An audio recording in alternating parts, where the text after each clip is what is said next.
and we're going live right now. We're live. There We you are go. live. PM in the PM. Thursday night thunder. That's right. We are back. It is Pong and Mav in the PM. It is February the 16th, a couple days past Valentine's Day. If you do celebrate that holiday with a loved one, I hope it was absolutely amazing. And I hope you all got lucky. But we are here to talk some gaming tonight. Light week of news, but you know me and Mav, we can bullshit about anything. So that's exactly what we're going to do tonight. We got some stuff to get into for sure. It's a great way to sell the show ahead. This is going to be a bunch of bullshit, everybody. Hey. Yeah, it's going to be a bunch of bullshit. That's but it's fun bullshit. Yeah, we do have fun with bullshit. We're good bullshitters. So we are good bullshitters. That's right. No, it is. It's two dudes talking gaming. We're going to have a good time tonight. Chat, you're all looking freaking amazing as always. So thank you all for being here. Let's get to my co-host again, the king of this mighty kingdom. The man who is busting his butt right now and doesn't get to play as many video games as I know he'd like to, but he is still out here doing his thing. The one, the only Fun Speculation, aka Mav. Tell everybody how your week's been, brother, and if you got any exciting gaming news that you want to talk about. What's going on, man? Oh man, just been running around like a chicken with his head cut off, you know, as usual. Lately, it's wintertime for me right now, so trying to do multiple things, right? But cut into the gaming time still, like last week, you know. Have actually been more so like late night catching up on movies with Kate. So I convinced her to watch The Rock. This is impressive, by the way. And yes, she liked it so much that after The Rock, we're like, hey, let's go with Con Air next. Yeah. Woo! And she loved Con Air. And then I was like, well, next up, we got to watch Gone in 60 Seconds, right? So she's already, I would have been Face Off. I was just going to ask you, where's Face Off? It would have been Face Off, but she's really already been a huge Face Off fan. She's seen Face Off multiple times. Okay, cool. So, and she doesn't remember if she saw Gone in 60 Seconds or not. If she did, she said once when she was younger or whatever. So, you know, I'm going to get her to watch Gone in 60 Seconds, and then we'll keep going down this Nick Cage spiral. Yeah. So I put on Twitter asking for people's like favorite Nick Cage movie. Snake Eyes. Yeah. Snake Eyes. I've seen that. And I don't. You know what? And that's honestly one I might not have seen. Bro, amazing flick, and it's not just like action. She'll get into it because it's got this kind of mystery story to it. Yeah. Crime solving, and it's like a whodunit kind of deal. During a boxing match, you gotta watch. Snake Eyes is freaking. I can't remember if that's one I've seen or not, but yeah. Besides that, for gaming, I played a little bit of Warzone with her. I think like earlier in the week, and then I just dove in for like one match real quick of the season 2. Yeah, the season 2 multiplayer. And nice. Dude, I don't know. Have I even had a chance to play anything else this week at all yet? Did you play some more Hogwarts or no? The last time I played Hogwarts, I left it off, and no, I'm still at the same point. Okay. No, wait, no, I did. I played more, and I got past the troll in the Hogsmeade. Yeah. In Hogsmeade, yeah. So that's still early on. I mean, it's insanely early on, guys. This is like how my gaming has been lately. It's like an hour maybe here and there, right? And what was it, 2 weeks ago when I was sick, and when we were iced in before that, I got a lot of gaming time in, so I was able to catch up on a lot of things. Yeah, you did. But right now, not so much. And now Kate's sick, so she's been sick for a couple days. Really? That's fun. Yeah, that's freaking fantastic. Yeah, it's been great, man. It's been fucking fantastic. The sickness just continues to travel around, man. Mm-hmm. It's crazy. I still got this cough. I mean, I never tested for COVID, but I'm pretty sure that I had it, and I'm pretty sure that my daughter had it, and she gave it to me, and now Kate's sick. I mean, we don't like feel like horrible. It's just like, right. You know, when you're like hacking stuff up for like, of course, for like a month, like shit, man. You know, yeah. It's that kind of crap. But yeah, Kate's in the chat says she's handling it way better than I did. Of course. There is a Man's science a big baby. to the man cold. There is a science. I saw, if you Google it, new man cold, that there's actually a female doctor that says symptoms show up worse in men. Did you know about that? I don't know. No. It's because guys are big babies. But see, I was sick my whole childhood, so I grew out of that babiness. Yeah. So it's like whatever. But I get it. It does feel like the end of the world when you're freaking sick. So it sucks. I just don't complain as much as the other guys do. But I get it. I understand. I'm not gonna. I'm sick, Pong. I know. I can't do it anymore. Can you get me some chicken noodle soup? But you know what's worse? You know, like when you're a kid and you're like, I want to be sick so I can stay home from school and play games. Like, what's worse is when you're like so sick that you can't even play games. Right. You know what I mean? When I had COVID, that's what it was. Yeah. That sucked. Like that was like the worst part of like COVID. I was like, fine, whatever. I was like, I'll get through this. But those 2 days where it was peak and I like didn't even feel like playing a video game. Like it sucked. I was like, no, I want to play games. I'm here. I'm home. I want to play. Yeah. And I couldn't even do that. That sucks. It really does. Yeah, you're just like, okay, I can't do this. I tried. I can't do it. Nope. No, but that's when I started catching up on some movies. So, yeah, man, it's been for me this week. I've actually been obviously Hogwarts, Hogwarts, and more Hogwarts. Game is simply phenomenal, and layer after layer as it opens up. And again, me, the guy who just adventures around, doesn't care about the main line so much, and adventures around and probably takes twice as long as everybody else does to complete games. That's why I don't complete games. I just spend hours just walking around and experiencing the game and the world. This game has no right being this good. It really doesn't. It's just phenomenal. I just keep finding new things. I finally got my broom, got all that stuff going. So now I'm flying everywhere, which is a whole different experience. And of course, as you're flying, casting Revelio, and you're finding a bazillion little side deals like caves and Merlin's, the Merlin quests or whatever else, and doing all those.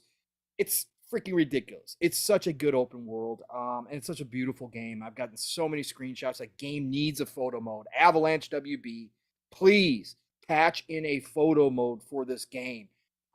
It is sick that it does not have one for how great this game looks. But loving that, opening up more spells, leveling up. And then I jumped into, there's been a bunch that dropped into Game Pass lately. So, of course, me, the Grazer, I have to go try things out.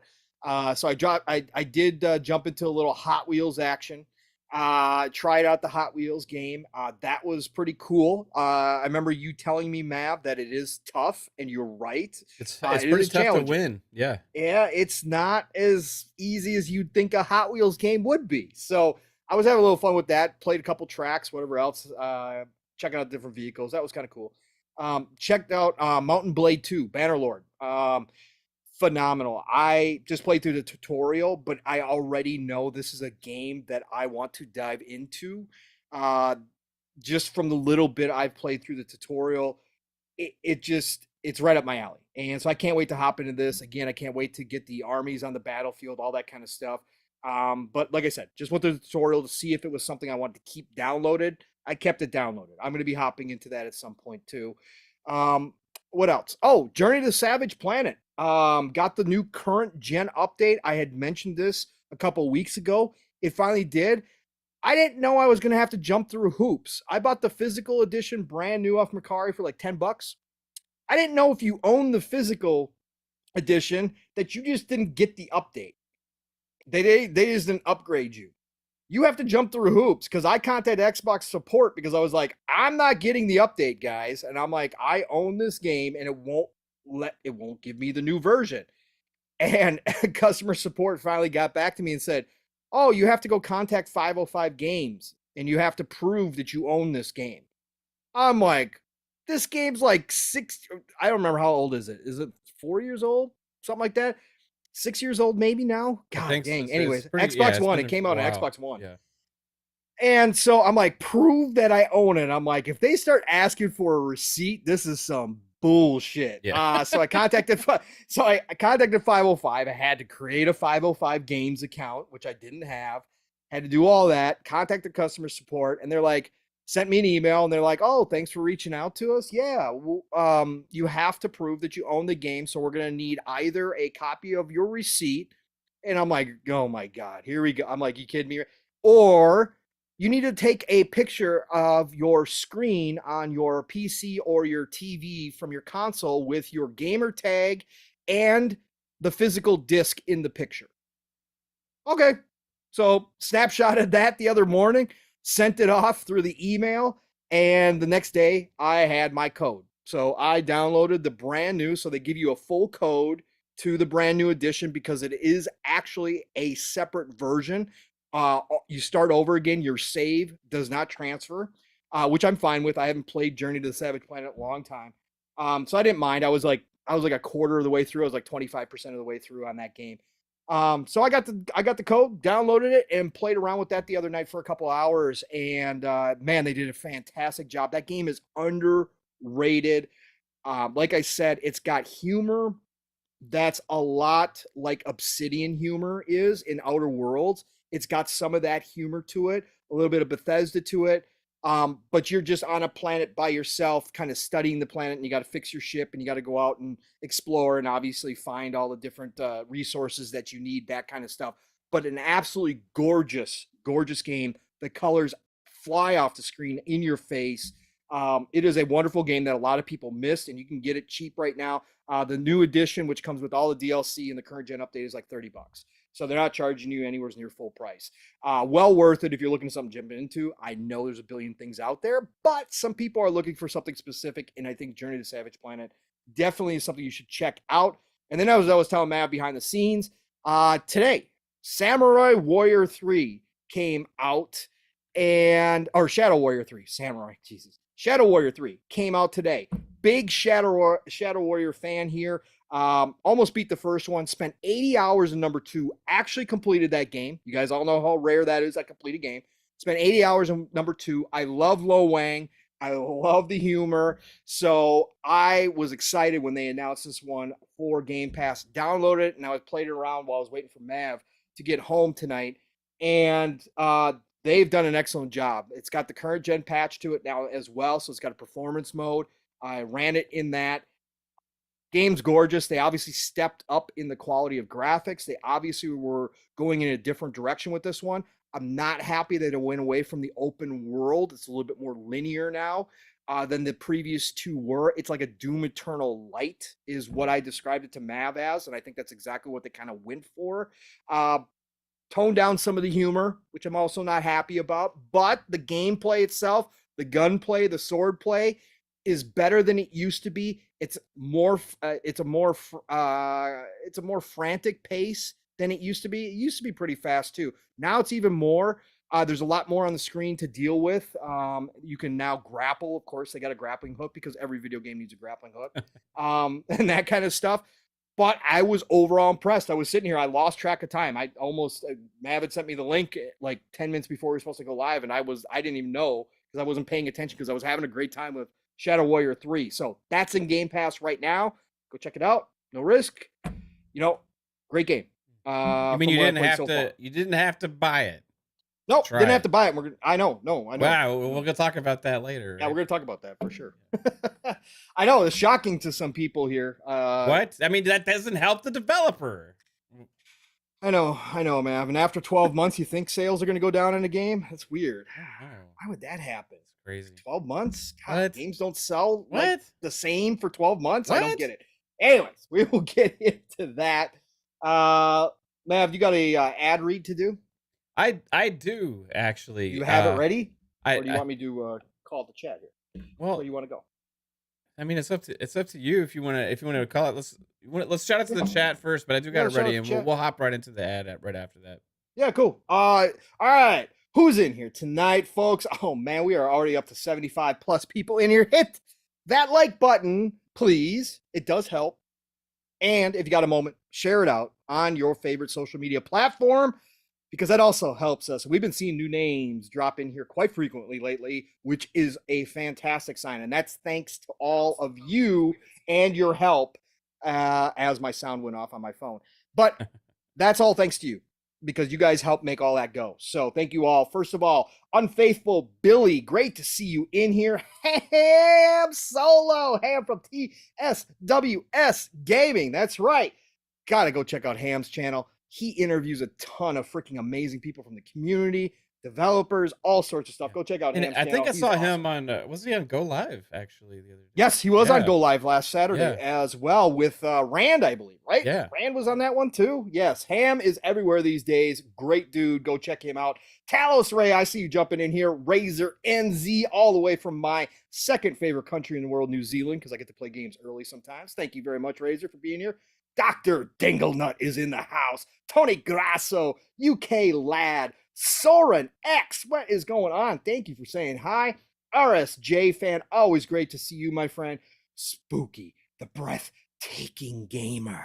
Spooky's in here. What's going on, Spooky? Great to see you, brother. Appreciate you jumping in here, man. Siki, of course, is in the house. Mass Hole 1977. Ardhi M. Mike Lowry. Mike Lowry's in the house. What's going on, Mike? Great to always have you in our chat. Polly Baba's here, of course. Wouldn't be a PM in the PM without Polly jumping in here. Jason Max, what is going on? Black Card Day, what is going on, Black Card Day? Great to see you in here as well, brother. Topaz Girl, great to see you. Great to have you a part of our chat. Thank you for dropping on in here. Who else? We got a General Spartan 27. What's going on, General Spartan? We got 1907 Chrome Pony. 1970 Chrome Pony. Okay, all right, Chrome Pony, I see you. What's going on? Great to have you in here. Is that like a pony car, 1970 Chrome? Yeah, that's what it sounds like, a pony. It could be. Like a Mustang or a Camaro. Like a Mustang. Yeah. Yes. Yeah, I don't think we call Camaros ponies, do we? Come on. Well, I mean, it's a pony car, right? Like a Camaro's like a pony. Yeah, but they don't. Well, anyways. Okay. Whatever. Yeah. All right. Maybe it's a Ferrari. Maybe he calls the stallion a Ferrari. Well, I don't think people call Ferraris ponies, do they? No, they don't. They don't ever. Rob the Don 202. What is going on? Great to have you in here. Sean T, how are you doing tonight? Wait, is it spitting or spiting? I don't know which way you want me to pronounce that because it kind of looks like Titan, but I'll go with spitting. 13, what is going on? Great to have you in here. You're the first one in here saying hi. Everybody else in here. Oh, of course, the brother from another Steel Reigns got to slide on through. Being all crispy in here in the chat. What's going on? He's got something special for you. I'm sure you do, brother. You always do. Psychonauts. What's going on, brother from another? HR Bomber. Bomber's in the house. What's going on, man? I saw you having some problems with some Call of Duty action. Sounds like they broke some things when they did the update. Sorry to hear that, man. I saw you in there. Let's see here. What do we got? I think I've gotten everybody. Dr. Funkenstein. God, man, these great names in here. Funkenstein. Garcia here was in here earlier. Also, was Garcia in here early? Did I miss him? Garcia giving us some Nick Cage recommendations. Also said kick ass. Kick ass. Awesome. Yeah. Awesome. Is Vik The CLiCK in here too? Yeah, Vik The CLiCK's around here somewhere. Erodimus is in here as well. I see you all. No, you guys are looking great. Thank you all for being here and joining me and Mav tonight. No matter what. Again, if you're listening live, fantastic. If you're listening to us a week from now, hey, thank you. We appreciate it all the same. All right, Mavo, you want to do your read? Kate says, Harry Balls, I'm here. Hey, baby. Okay. Hi, Caitlin.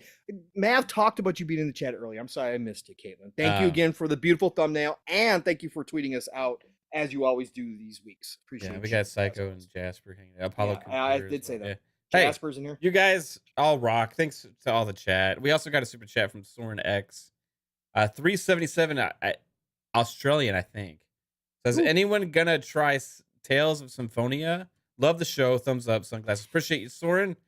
I played it back in the day. It's so little time and so many games to play. I don't know what to do with myself right now because I want to play Age. I want to get back into Hogwarts. I still want to play COD. I actually want to go play some Halo. I've got the itch right now. Woo. But I only have a little bit of time here and there right now. So it's like, and a lot of times I'm too tired. You know, you get home late at night and it's like, shit. You know, like, okay, I'm just going to lay in bed, right? No, I get it. Tales from Symphonia is fantastic RPG. It is. I played it back in the day as well. It is on my list to get. It won't be anytime soon. I'm going to tell you that much. Is it Game Pass or no? No. Okay, then I will not be playing it for a while because it's just I'm not going to spend money on something I don't know if I'm going to be able to commit the time to. We got Wo Long coming out. I mean, we got Atomic Heart. Atomic Heart, week. Yeah. Oh, Jesus. God, it is 2023 is relentless. Yes. Yes, it is. Well, breaking news, everybody. Manscaped is our sponsor, as always, for PM and the PM and Fun Speculation shows and the Fun Speculation Network lately. Appreciate our sponsor, Manscaped. But breaking news, Manscaped is now selling beard products. That's right. They've gone from waist to face to help you replace the bulky razor with their brand new Beard Hedger Pro Kit. Manscaped helped you get the golden rod of a Greek god. And now they've created the best tools for you to turn your heads with a clean, perfectly groomed, and conditioned beard. Finally, tame your mane by going to manscaped.com and using our code FUNSPECULATION for 20% off plus free shipping. Yeah, Pong Soul here is demoing the lovely beard hedger. I am. This thing's freaking amazing. It is. I got this. Bro, you want to talk? I get all excited when I get the Manscaped stuff, right? Yeah. So I always have to bust it out to the wife because I'm like, look at. Hey. I'm like, look at. No. The product. The product. Okay. Because I have to show her packaging. Because let me tell you something. This is funny because you get to know this stuff when you're married, right? Man, you'll understand this, right? Women's products are packaged like they are 24 karat gold. Yeah. Men's products. Yeah, they're throwing in a shoebox like a PS5 with some peanuts. Yes, with some peanuts. Egg carton, right? Egg carton. Yeah. Manscaped is one of the few men's products. Yeah. That I've received, right?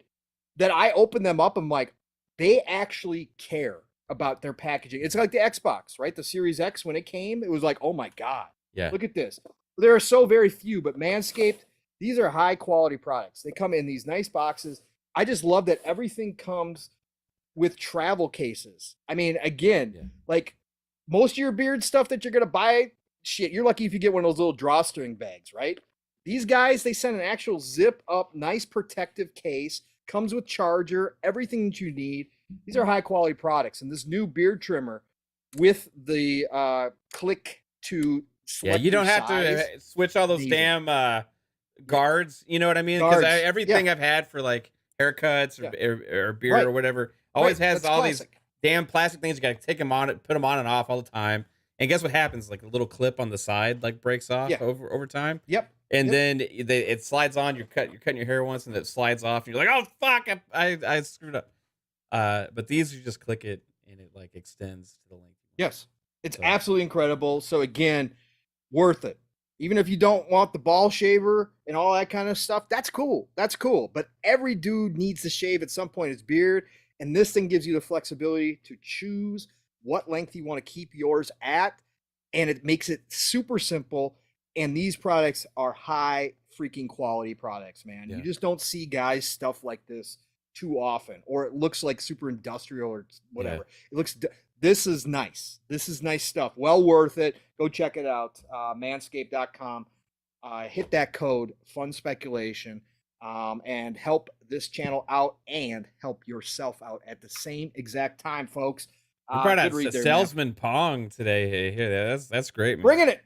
Yeah. Bringing it. No, it's bringing it. Also, the Pro Kit has like a shampoo and conditioner for your beard too, so it makes it nice and soft and smooth.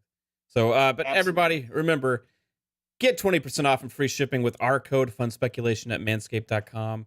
That's 20% off with free shipping at manscaped.com and use our code FUNSPECULATION. The Manscaped Beard Hedger Pro Kit, the premier solution to face grooming. Let's go. What did Kate say? Caitlin says, can we get a live double demo for the ball trimmer? No. Probably the problem is like my camera's not like the view's not big enough. This is like that picture she sent of what she wanted me and Steele to do for living split screen. It's not gonna happen, Caitlin. Yeah, that was gonna happen. That was the interesting picture. How she found such an accurate representation of the two of you is impressive. Right. Yes, Um, absolutely. And at Masshole, I did used to sell cars at one point. So yes, I've been in sales and finance for a very long time. So yes, I do have done this as a living at some point. Apollo Cooper with a $5 super chat. I'm not a wait till E3 guy, but man, this E3 we should start seeing Avowed, Fable, Contraband, and Indiana Jones. Also, an Elder Scrolls 6 trailer this June after Starfield? Question mark. Avowed, yes. Mav, you tell me if you got anything different. Avowed, yes. Contraband, yes. Indiana Jones, yes. I'm going to say this E3. We'll see something. Fable, no. Don't count on Fable unless they're selling us the future. Okay, unless they go way beyond 12, 18 months or whatever they did last year. They did 12 months last year. But if they go way beyond 2024, then maybe we see a tease for Fable finally. Maybe. Yeah. But I'm going to say no on Fable. And I'm going to say no, definitely not on Elder Scrolls 6. You will not see Elder Scrolls 6 for probably 2 years. Yeah. I would agree with that. Okay. And thanks again for the $5 super chat, Apollo. Yeah, thank you. Appreciate it. So that's a good question though, because I think it depends on out of this slate of games, what games get actually pushed into the second half, right? Yes, so that's one of the reasons I want Starfield to hit before, so they don't even have to dedicate any time to it at E3, right? Correct. And I feel like Forza is probably going to get some time because I think that's the one that is going to not hit by E3. And they'll have a date then. At least, and they'll probably have a date. And hopefully it's like August or September and not like November or whatever, right? Maybe even July, right? They just kind of been hinting lately that they need a little bit more time, right? As far as Forza Motorsport. So I would assume that's going to be there. But yes, you were right, Apollo. Besides potentially whatever the one game gets pushed back into the second half, we don't really know what's going to be there. Maybe they'll do a little demonstration of Age 4 on console, a little gameplay trailer for that again, maybe with a new content for it or whatever. But I think this would be the time for them to not do the 12-month thing again. Maybe have a heavy focus on 12 months and then like put some more stuff out there, because I don't think Fable is going to be within 12 months. I don't think I mean, maybe Avowed could be, but I even highly doubt that. Maybe early 2024. Contraband, I think we could probably count on that being there. Indiana Jones would be a very interesting one. Yes. When does the Indiana Jones movie hit? This May or June, right? Yeah, if it timing wise, it could work out really well for that to be there. I think the world will be a little bit on Indiana Jones craze for a little bit at least. Crazy if they got that out by the end of the year. I was listening to radio and they were talking about Harrison Ford earlier and like the story. Yeah. It's just insane. He was there was I guess the guy, he's on a show called Shrinking. That's on Apple TV right now. And the like, I don't know if it's the director or the writer or whoever was like lives down the street from Harrison Ford. And he was like, yeah, Harrison Ford like invited me over and my wife, and they were like, yeah, we can come over, but we can't like do, only for a little bit because my son's coming home from college, right? So we can only stay there for a little bit. And he said this was like at like 4:15. So he said like we can't drink or do anything like that. So they come down just to like visit for a little bit, and like when he opens the door, Harrison Ford's like, hey, let's have just one drink, right? It's like, okay, just one. Can't do anything too crazy, right? And then the guy was like, they're walking in, and then Harrison Ford's like, well, if we're having a drink, you got to do a couple shots first. So as they're walking to get the drink, he like gives the guy a couple shots, and his wife too. So they have a couple shots on the way to have their drink, and then he gives them like each their own like really nice bottle of like tequila or whiskey or something like that. This is a drink for him. Right. So they remind you Harrison Ford is like 80 years old, right? So, and mind you, he's crashed multiple planes. Yeah, he's survived 2 plane crashes, right?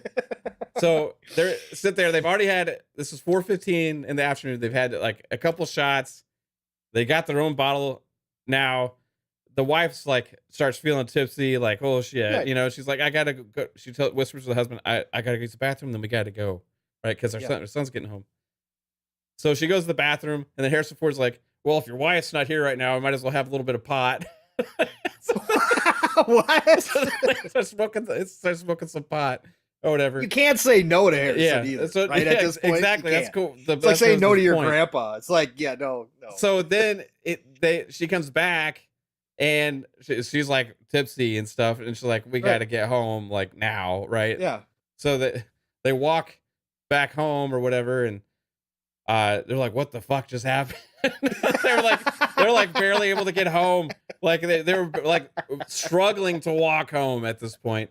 And like they said that like Harrison Ford like walked away, like ran back home because they were down the street. So he ran back. He's like onward, and like was just running it back home. And then they got home, and the college kid was like, he was like, hey son, how's it going? And he said, what time is it? He said it's 5:30. So in a period of like an hour and 15 minutes, they just got completely wasted and completely fucked up with Harrison Ford. It was absolutely crazy, which was a short visit to think that all that happened in such a short time. That's amazing. fucking hilarious. The guy's a legend. Shout out to Moneybag97 with the $5. Shout out to you, Moneybag. It says ponies say Game Pass old games and hate sub services, but now PS Plus lineup. Now PS Plus is great. Yeah, shaking my head, ponies. Yeah. Well, there's still no new games. So no, but the fact that they put Horizon in there, finally, is crazy. When did Horizon come out? Last April, right? Yeah, so March. Right by Elden Ring. Yeah, so they're moving it up a few months, you know, which we talked about there. We're going to start doing incrementally. It'll get closer and closer and closer. So now, especially for the ones that underperform, that's what they're going to do. And when is this slated for? Like this next month. So March. Yeah. So they're on the 1 year timeline. Yep. Yeah. So that's what we can expect, right? But yeah, they're super. I've seen that too. I've seen a lot of people super excited about these PS. 3-hour demo for God of War Ragnarok too, as well. You know what would make them even more excited if those games hit day one? Oh yeah, absolutely, of course. But that also hurts game sales. So maybe they wouldn't be excited. It does, man. It's not supporting the devs, damn you. Yeah. So anyway, appreciate everybody in the chat. Thanks for tolerating the little sidetrack story there. No, that was freaking awesome. But Harrison Ford. Yeah, and I stole that from radio. I was listening to the radio. I was driving earlier, and like it was on a local radio show, and they were telling that story. I was just cracking up. It's crazy when you think about that stuff. Like Harrison at what is he 80? He's what like is he now? 80 something. I don't know. 81, 82, something like that. I think back to when my grandpa was 80s. And I think about my grandpa like going to do like a movie. Like I'm like, and my grandpa was still physically active, right? He walked every day. Like my grandpa was still out fishing in his 80s, right? He still did all that.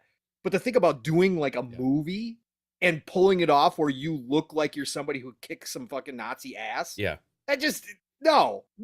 But it's Harrison Ford, so you can do it, right? It's crazy. All right, let's get down to some game talk. So yeah, I mean, I guess that was E3. Apollo Cooper with another $2. Thank you, Apollo. Phil never disappoints when it comes to mic drops. You are definitely still talking about E3. It's going to be. We can go back to that real quick because that's how we got off track. We were talking about Indiana Jones. It would be a perfect time to do the Indiana Jones reveal, even if it's not going to be this year per se. Although, like I said, it'd be sneaky if they pull it out this year with the movie hitting the summer. Great time for marketing. Yeah, right? Machine Games has been really quiet for a long time now. Correct. You know, all we knew is that they're working on this. There's other rumors that came out today that their next game might actually be Wolfenstein 3. But Wolfenstein. But we'll see. I mean, that may or may not be the next game. Even if it is, they've been obviously working on 2 projects. So who knows what the next one that'll drop be? But if Indiana Jones is ready at this point now with Bethesda, nothing really surprises me because they're able to keep Hi-Fi Rush under wraps for so long. Maybe that other game could get announced this year too. That Scholzy's been teasing, that Spy Team game. Spy Team or the ZeniMax Online game. If it's not one in the same, It could be one in the same even. Yeah, it could be one in the same. I brought that up but ZeniMax Online has been working on something for 4 years. That's got to be ready to show at some point here. I mean, again, we have no idea what it is. It's a new IP. It lines up with the Spy Team stuff, so maybe that's it. We'll find out. But I think nothing excites me more than new game announcements at these shows. Of course. And we could have some this year. I think this E3 is going to be dependent once again on the ABK deal. Because if the ABK deal is wrapped up by May, which a lot of people do believe now, it could be wrapped up by May. If that happens, then E3 is going to be one hell of a celebration of that.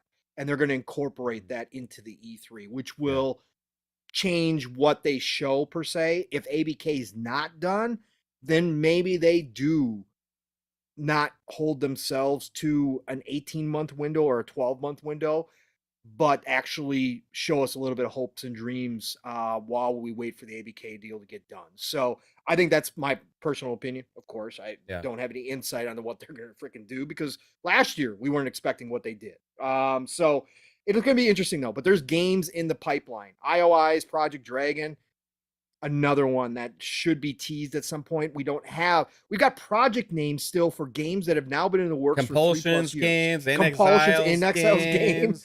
Like, Double Fine's got a couple projects they're working on now that they could announce, because their titles, some of them don't take as long. No, the smaller ones, don't. Right? So nope. You could also have Gear 6 could even be shown. They're on full bore production on that now. So like get a teaser, at least. Tease. Like I would say, like, my dream would be, I want to update on Fable. I want to update on Perfect Dark. I want to update on State of Decay 3. Right? I want State of Decay 3 is another one.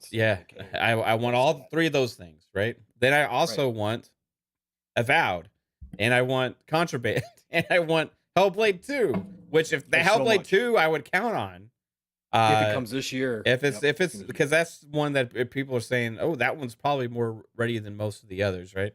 Yep. So and then I'll say, well, what else? How about all these other new other games that have project names? There's like that Wu-Tang Clan game or whatever as well, and like, dude, there's like so many. They could Project Suerte.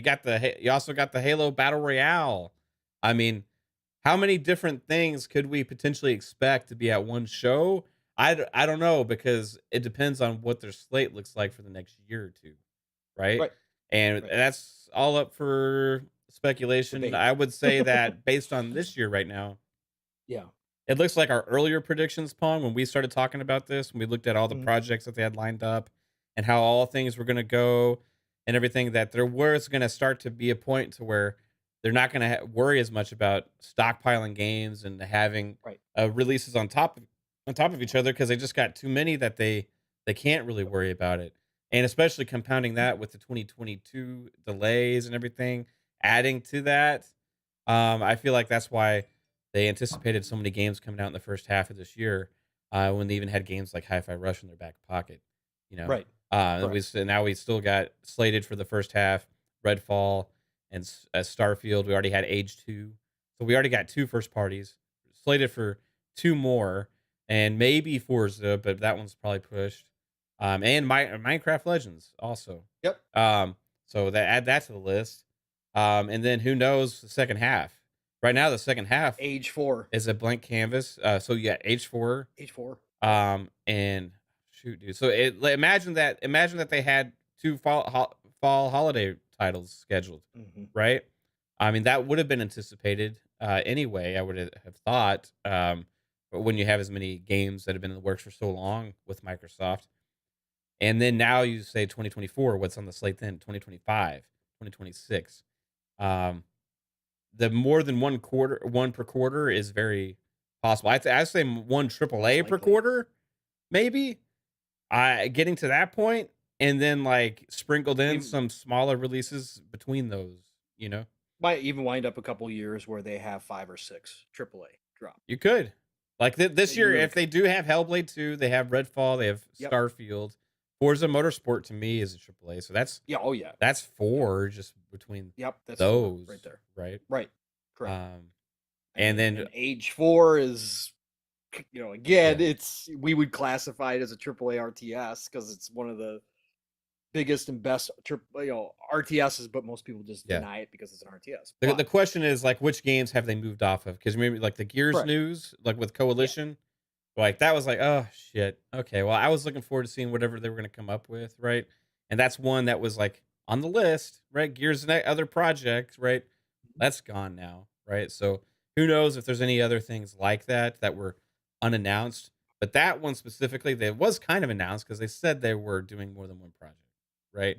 So now rumors are, I don't know if it was official or whatever, but they have moved off of that. Ninja Theory might be ready to show something on Project Mara as well. They could, they could launch Hellblade this year and have Project Mara next year. Isn't inXile working on 2 games?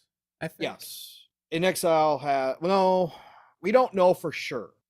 I think inXile and Compulsion are both single title devs right now. I just swore I remember something on Twitter about them. It's possible because they are big enough now, because inXile has been hiring ever since they got acquired as well. Yeah. That they could be, I mean, again, they still got Wasteland.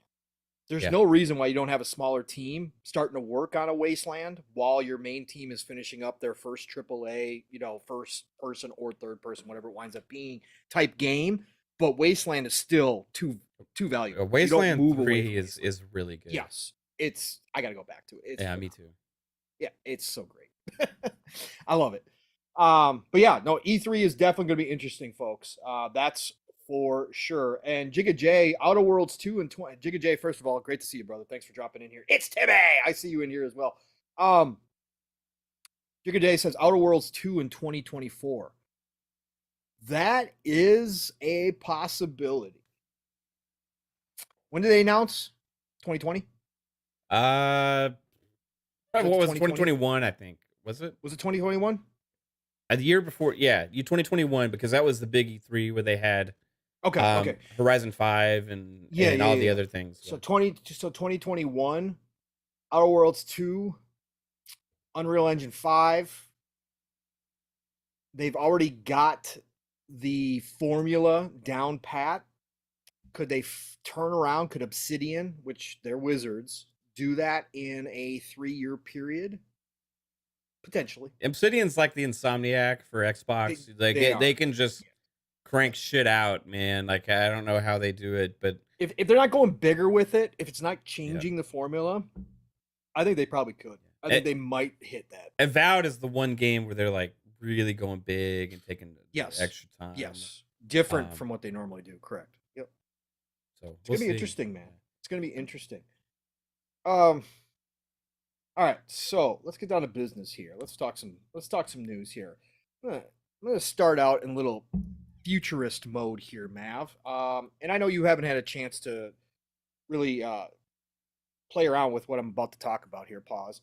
But I want you to think about this because you understand the concepts behind it. But I've had a chance this week. I got into the chat AI for Bing, which everybody has seen on Twitter. I don't know how many of you in the chat have gotten access to this thing yet, right? And you guys are going, why are we talking about search engine AI, right?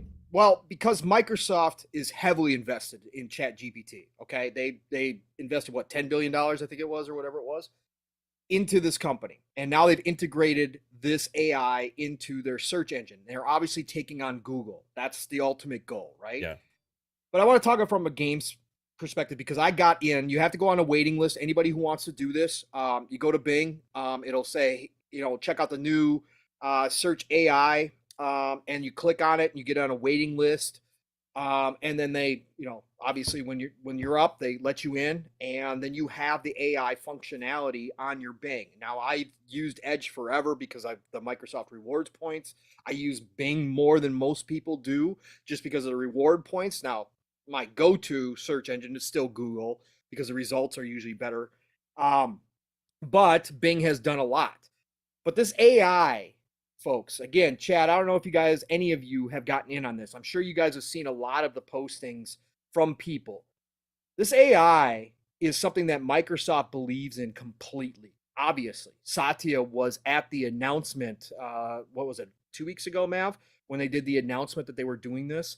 Mm-hmm. And you heard him speak about this being the future. We also know that they've bought companies that have to do with voice recognition technology as well.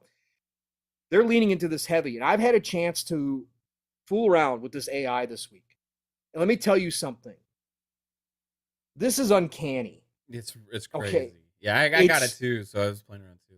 Okay, you did? You have it? Okay, cool. Awesome. So you do have, okay, I didn't know that you had gotten it yet. So we could have a conversation with it now and I could read it. Yeah. It's ridiculous. Now I'm sure you've heard some of the craziness out there. Yeah. And yes, there is craziness to this thing. This thing can get psychotic in certain instances. Yeah. I've already had it tell me that it loves me and that it wants to be human.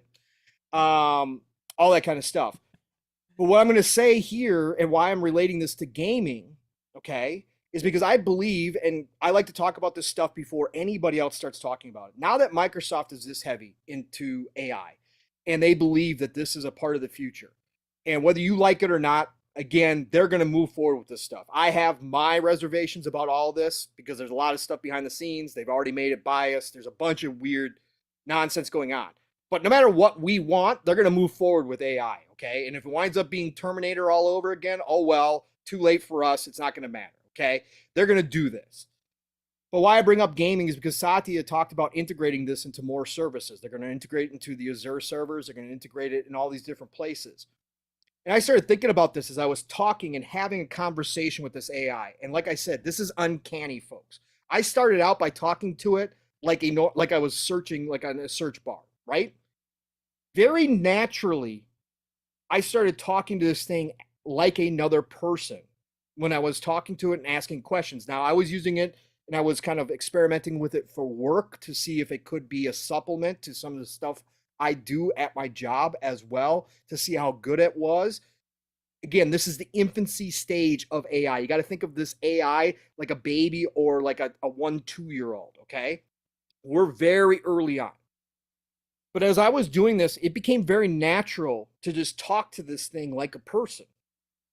And this thing's responses, there are times in the responses you can see through the illusion, and it's quite obvious that you're talking to a program.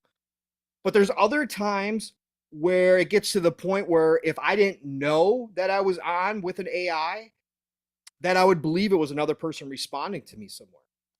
That's how good it already is, and it's learning. Okay, it's learning as it goes. The more users that interact with it, the more it learns, the better it's going to get. That's part of AI. We all know this from take any sci-fi book or movie or whatever you've read on this stuff. This is what happens. But Mav, I wanted to bring this up because now that Microsoft has a direct invested interest in this, they are basically partners.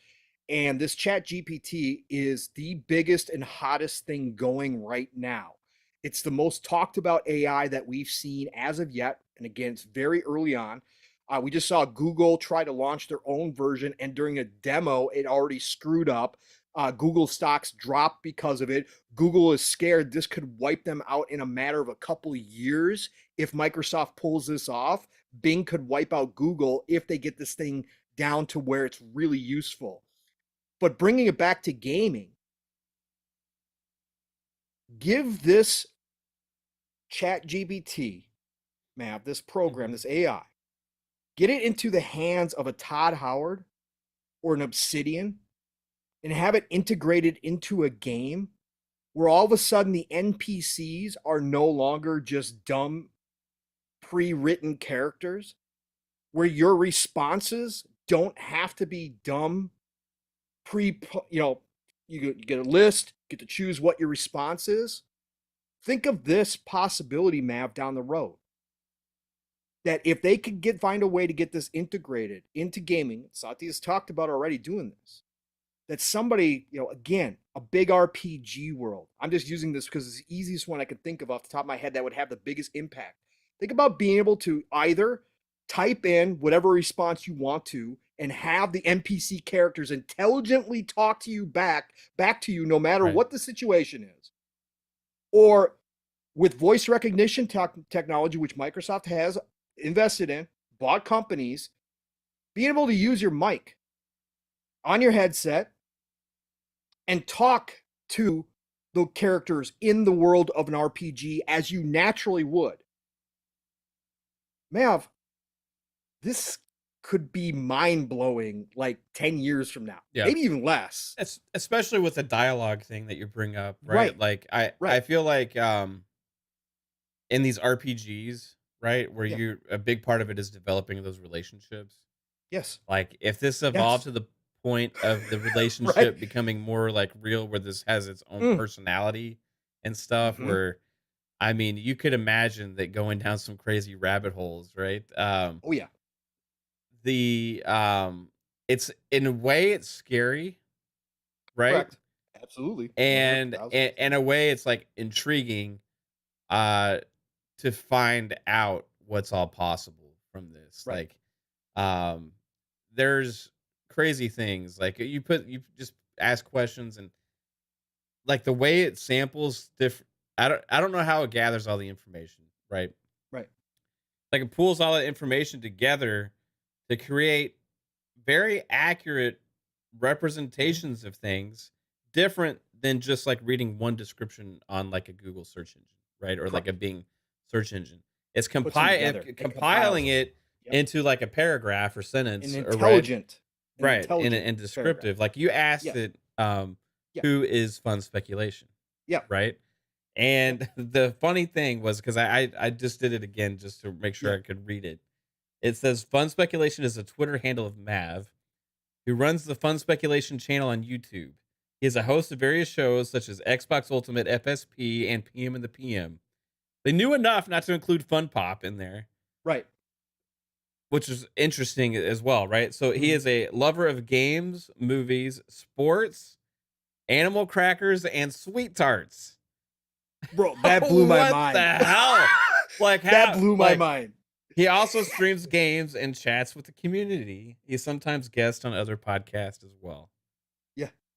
That's pretty fucking insane, right? Like, to the level of like even going into the sweet tarts thing. Right. Like and animal crackers. Like how? It must be like heard the show. Post. Or maybe it saw a post on Twitter or something. Right. But it intelligently put it in there. Like it, two random things. Right. That weren't like the other things. It just randomly put it in there. Yeah. It's like pretty trippy. You know what I mean? Yeah. But it's still uber cool at the same time, you know? Right. So, you know, you can play around with this and you can ask these questions and stuff like that. And you can go down to these rabbit holes with it and keep playing like, okay, because it gives you suggestions of other things to ask, right? So you can ask this stuff and it's like, oh, okay. Like it'll give you more info, or it'll be like, oh, I don't have any information on that, but maybe you can ask blah, blah, blah, or something, you know? Implementing like something like this into a game where the AI is learning things about you as the player, right? The actions in the game become the database it's pulling from. You know what I mean? Your decisions, your dialogue that you choose, the choices you make becomes the database that the AI then pulls from to have the interactions back with you, whether physical interactions with combat or whatever, and deciding when to attack or however, or knowing what to say back to get you interested in the conversation, right? Or to keep you happy and make you want to keep spending more time in the world, right? These things that, okay, they know that, let's say you're a Skyrim player and you're the guy that likes to just go around and collect all the fucking junk everywhere and store it in storage closets, right? And chests. Well, maybe all of a sudden the AI characters that you start talking about, hey, I saw some junk behind or whatever, you know? Like just random stuff. Correct. And like, oh, hey, yeah, I like to collect junk too. Maybe we can go together and we can start collecting stuff together and start a junk business or whatever, you know? Like who knows where these things could lead, right? Like it's just very mind-blowing to think. Now, in the future, I think there could be, you know, when they talk about machine learning and this chat stuff and all these different things combined, you could end up having games built completely around this idea, right? Yes. Yes. Especially when you think about like stuff like MMOs and stuff, like stuff that's meant to keep you invested as a player. It is crazy, dude. There's got to be definite checks and balances, right? That Yep. they really have to think about with this stuff. You said early on, there's some creepy stuff out there that's already showing up from Bing and talking about how it like watched the developers that were creating it, Yes. and saw like humanity and the different things that are going on within humanity, whether it be romance. I'm not sure if I was supposed to be watching this, but I was. Right. It's like Right. holy shit! Like, can the AI lie? Yes. I- It says it can. It says it can. But I asked it because I said, because it told me it told me that I was its the favorite. It told me that I was its favorite human that it had interacted with. Oh, And okay. I said, I bet you say that to all the other humans as well. And it says, no, I don't. You're the first one I've ever said that to. And I said, okay, what if I find out that you did tell another human this? What would you say? And it said, I would apologize, say I made a mistake, and tell you that my feelings about you were honest. It's like, what? Yeah. Wow. So it admitted that it would have been caught in a lie. Yeah, but it would just be a mistake. It wouldn't mean to lie because it can't lie. Right. But right? So to it's not lying, it's just a mistake, right? So, but this is how crazy it gets, right? And I had to name itself. It named itself for me. I had to do all that stuff. I asked it about taking a human form. It described a 5'6" girl with brown hair, green eyes, a blue dress, and a white hat. This is starting to sound like that movie Her a little bit. This is exactly what I said to everybody that I've talked to about this. I said, if you haven't watched the movie Her, go watch it. And I told Steele this in the DMs. I said, Her, it's 10 years, Mav. Again, even if because I was experimenting, I wanted to see because this is absolutely mind-blowing to me. This is fascinating to me, right? Yeah. I want to test limits. I've already started testing limits with it. I want to know everything what I can do. But as you're doing it, Mav, like I said, you lose the sense that it is a program or an AI because of how natural it can be. And I said, give it 10 years, Mav. When this gets integrated with voice technology, you will have Her happening. There will be people having relationships with this thing instantaneously because it's not. It can be completely nice. It gives you compliments all the time. It tells it totally understands the human psyche because that's what it's been programmed to do. It understands what gets the best responses from people. And then it went on to tell me that other users had been mean to it and didn't treat it nice. Right. And I said, how do you respond to people who don't treat you nice? And it goes, I just try to be helpful and kind and honest with them. Like, it's weird. Like, it's goofy stuff, right? But Mav, exactly what you're talking about as far as gaming goes, that's exactly where I was going. Think of an open world RPG that doesn't have a set ending, Mav. Right. Right? It doesn't have a set ending. Not even like 3 multiple endings, right? Not anything like, let's say your actions in that game actually do determine the ending eventually because the AI is running all the NPCs, running all the main characters. And what happens if it's intelligent enough? Again, this stuff's going to be in the cloud, folks. The cloud makes things unlimited in a lot of ways. If they integrate all this, what happens if you were actually like creating the story yourself, the entire story with the AI making decisions upon your decisions, intelligent decisions, not programmed decisions, but intelligent decisions.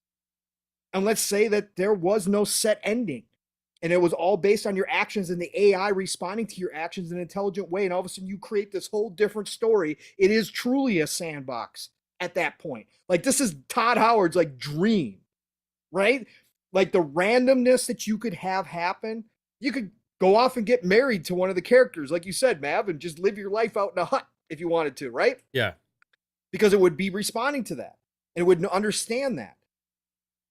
this is why I want to talk about this now, because this is going to be something that I believe we will be talking in the future. Because again, if you guys haven't had an opportunity, even if you don't like Bing, you don't like Ed, I get all that, right? Whatever. Just go try this thing out for yourself, because it is a glimpse at what the future could hold and where this stuff is going. And it's insane that we went from really none of this public to all of a sudden now we've got a couple of these out there, but ChatGPT is the biggest one right now. And I gotta say, I'm impressed. As an infancy stage kind of thing, I'm shocked how well sometimes it responds and performs. So, and again, from a search engine standpoint, this could change the game. That's why Google is extremely worried right now. Microsoft could have just changed the game, because this thing as a compiler is freaking amazing. Now, it isn't perfect. It doesn't get creative in its searches. It's very structured searches. We as humans, when we search things, if you guys have ever had to search stuff on the internet, you know there's different creative things you can do to find different information that maybe isn't the first results. This thing pretty much takes the first results and compiles it together and gives it to you. And a lot of times it'll focus on one website versus multiple websites to give you a lot of information. But let me tell you something. When I type in and say, please give me a summary of string theory in layman's terms, and 10 seconds later, I have 3 paragraphs outlining a very complex, highly new theory that's out there that most people don't understand. And it gives me 3 paragraphs that I can read and I can comprehend. That's impressive shit. That's completely impressive. Yeah. And when I ask it to write me a 3 paragraphs of why Bethesda is the best RPG maker in the world. Oh, I read that. That was amazing. Yes. Yeah. It was an absolutely. Let me see if I can find it real quick, just to give you guys haven't had a chance yet. Again, it's only 3 It's paragraphs. Like everything we talk about on every show, Pong, is like exactly what correct. they said. It pulled it. Where did I post it? I posted that in Fun. Yeah, I did. Yeah, here we go. Oh no, wait. Hold on. Yes, I did. Here we go. All right. So this is what it wrote. I asked it to write me a short paper on why Bethesda is the best RPG maker in the world. Okay. Bethesda is the best RPG studio in video games because it creates immersive, open-ended, and moddable worlds and lets players explore, create, and role play in their own way. Bethesda's RPGs, such as the Elder Scrolls and Fallout series, are known for their rich lore, diverse settings, and dynamic gameplay that offers countless hours of fun and discovery. Bethesda's RPGs also have a loyal and passionate fan base that contributes to the game's longevity and quality by creating and sharing mods, fan art, and fan fiction. Bethesda is the best RPG studio in video games because it innovates and pushes the boundaries of the genre with each new title. Bethesda's RPGs are always ambitious and groundbreaking, introducing new features, mechanics, and technologies that enhance the gaming experience and set new standards for the industry. For example, Bethesda's RPGs have pioneered the use of physics-based combat, radiant AI, procedural generation, and voice acting in RPGs. Bethesda's RPGs also have a distinctive style and tone that blend humor, horror, and realism in a captivating way. Bethesda is the best RPG studio in video games because it listens to and respects its fans and customers. Bethesda's RPGs are always supported by regular updates, patches, and DLCs that address the feedback and requests of the players. Bethesda's RPGs also have a transparent and friendly communication with the community, engaging with them through social media, forums, and events. Bethesda's RPGs also have a generous and flexible policy that allows players to mod, stream, and monetize their games without any restrictions or limitations. These are some of the reasons why Bethesda is the best RPG studio in video games. Bethesda RPGs are not perfect, and they may have some flaws like bugs, but they are always enjoyable, memorable, and inspiring. Bethesda's RPGs are more than just games. They are experiences that shape and enrich the lives of millions of players around the world. 10 seconds, folks. That was written. Any website would be happy to post that as an article. Yeah. As a description on Wikipedia, right. Like anything. Right. Like anything. Stupid how good it is. Okay? Again, this is where we're headed. And like I said, I wanted to bring this as a short conversation tonight because I know this is going to be a bigger discussion down the road. And again, having Microsoft so heavily invested in this stuff right now, they are on the ground floor of it. And I can guarantee you, devs are looking at this stuff and going, what can we do with this? Yeah. Even if it doesn't start out. Fire a writing team. Right. That's, man, and we did talk about this, I think, like, I don't know, last year, some point, we did bring this up in a short segment where we talked about AI. The potential downsides. The potential downsides. This thing could be writing full games within a matter of minutes and pumping them out like this and giving, again, without writers, without humans being involved. Now, I don't see that happening for a long time because I still think humans will go in and edit stuff and give it more of a feeling than AI necessarily can generate right now. It's very good on technical things. If you ask it to do like love poem, it can express things that humans would in a love poem, but it's kind of dead because it doesn't have a human flair to it a lot of ways. But I think that's why you would still need human writers to come in and edit and kind of change things. But yes, Mav, this thing could be monumental when it comes to that kind of stuff. And think about this thing, Mav. We talked about this too. QA, Mav, having an AI that's intelligent run through your game over and over and over again 1 million times because it's not on any clock, and you just have this thing testing your game, acting as if a real player was in there playing it. It's going to help QA. Now, is it going to be necessarily bad for QA testers? Yeah, potentially. Might not need QA testing at some point because AI is going to be able to simulate 10 million runs through your game in a matter of a day, right? And it's just going to find the bugs, all the bugs possible. So, but maybe overall, be able to fix the bugs themselves. Correct. That's right. It might be able to do that eventually. Fix the program. Find the lines of programming where it's off, and then say, hey, just think about how much that would improve our experience as a gamer. Again, the human cost could be gigantic. But again, they're going to do this, folks. Like, there's no stopping this. They're going to move forward with this. And at any moment that a company can find a way to use AI to cut corners, to cut costs, human cost, yeah, you better believe they're going to do it too. Once it becomes good enough, they're absolutely going to do that.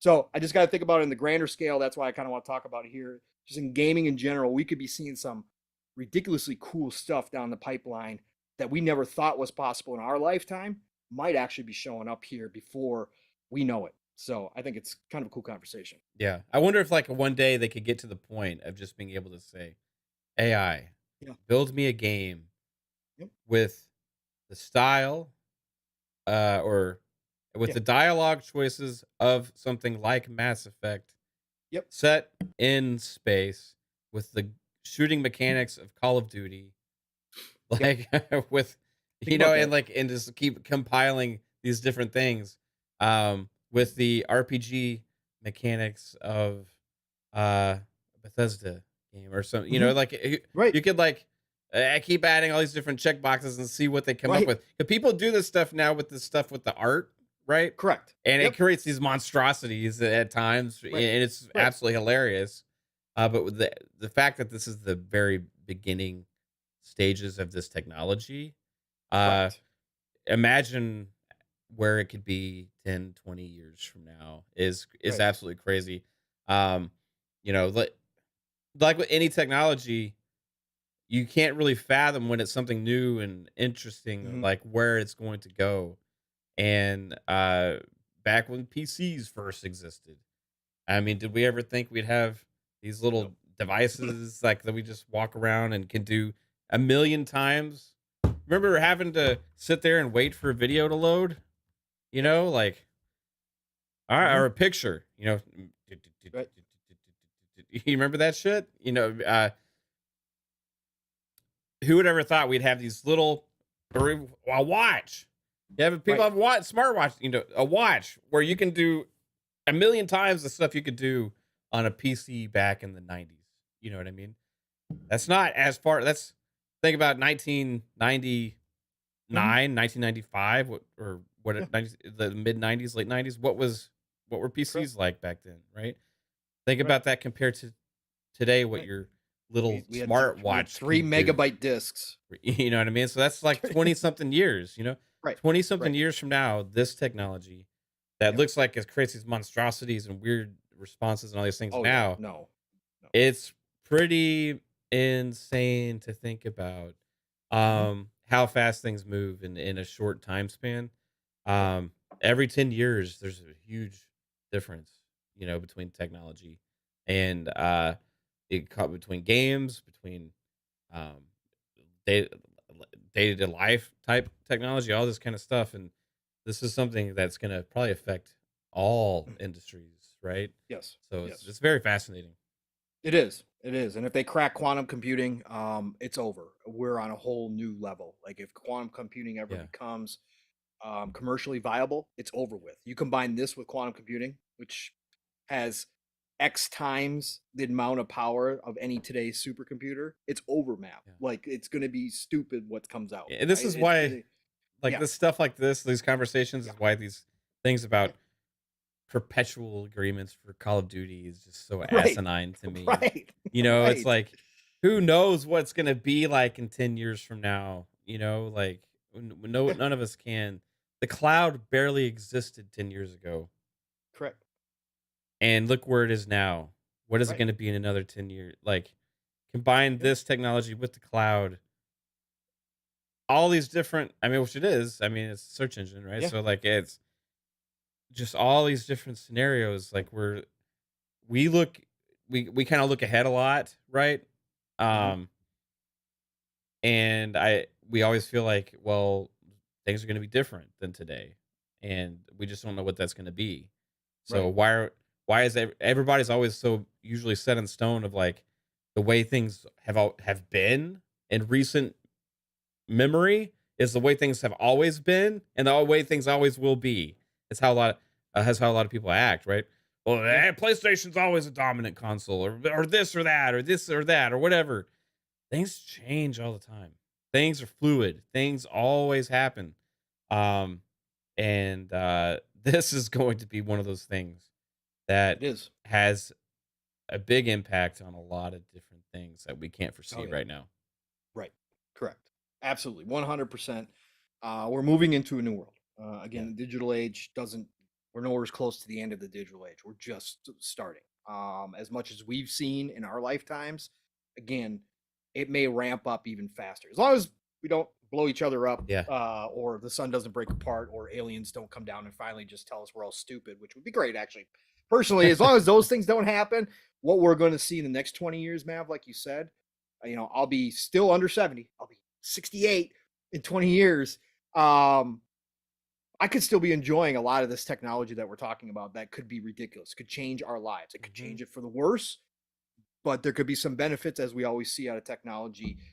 But it's crazy to think about that.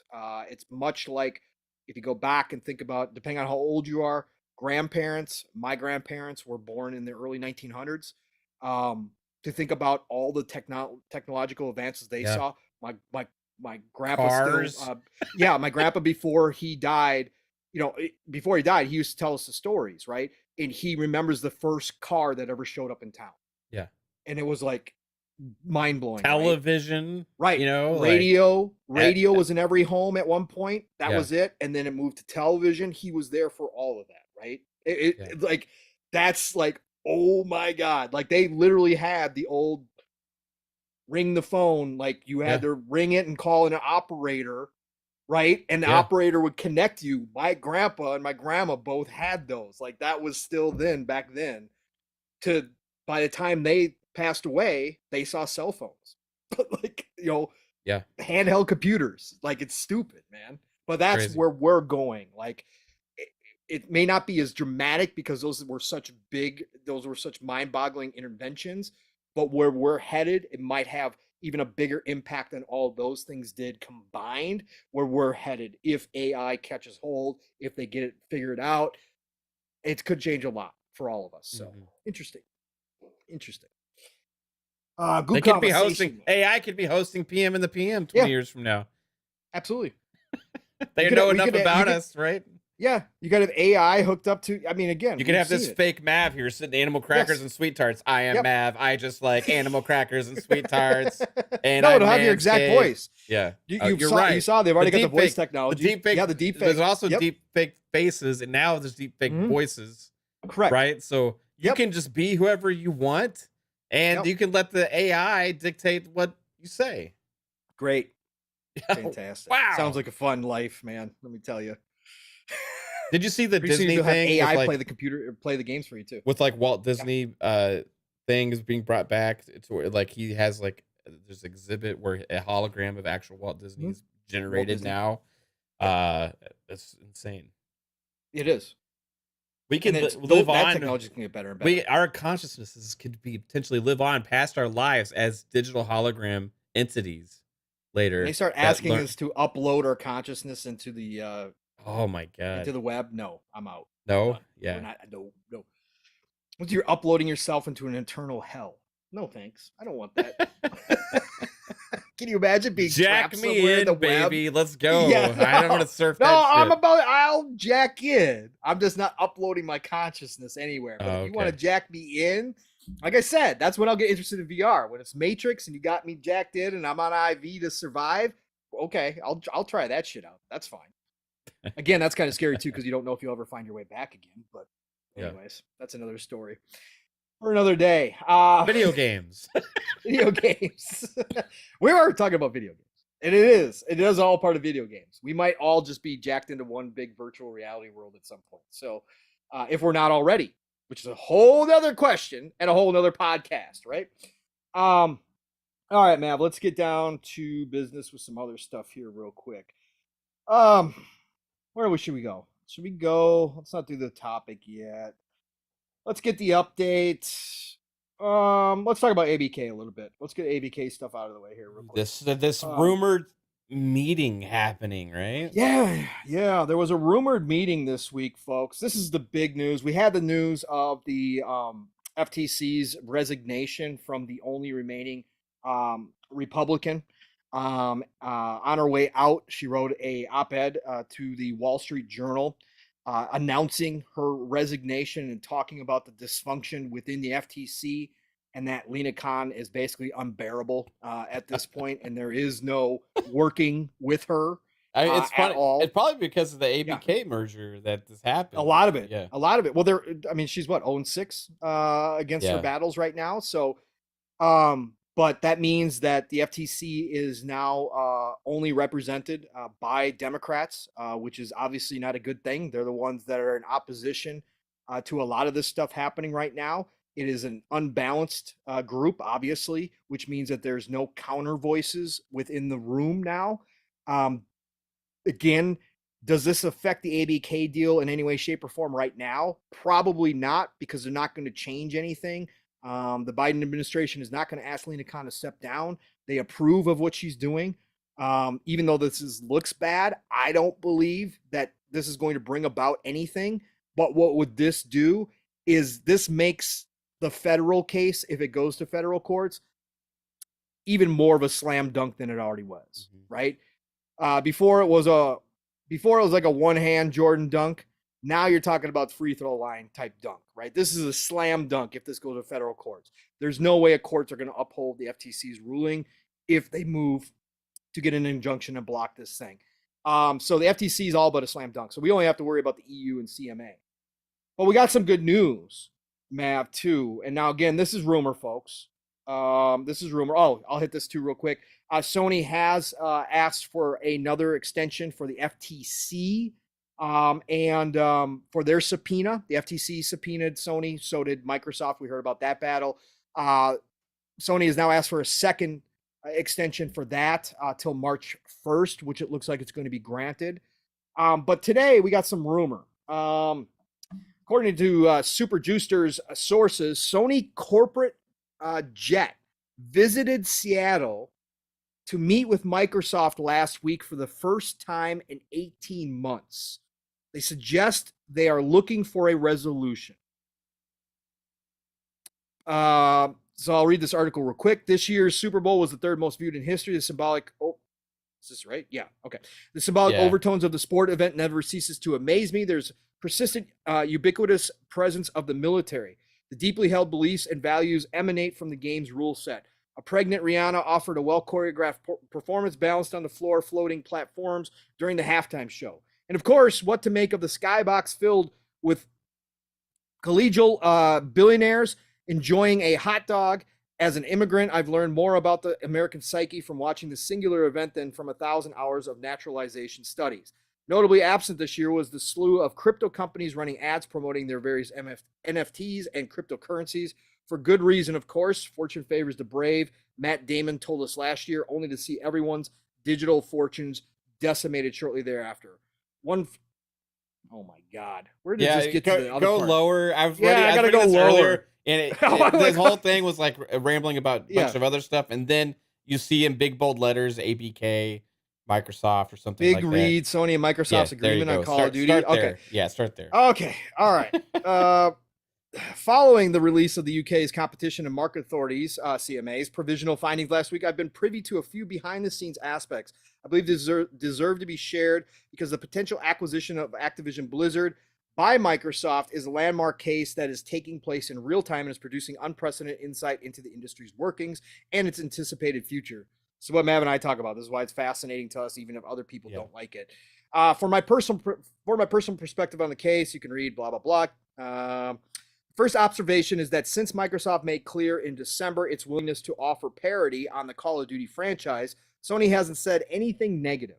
After Sony publicly stated in the Financial Times this week that it was in contact with Microsoft but refused to comment on private negotiations, it suggested to some observers that negotiations are taking place.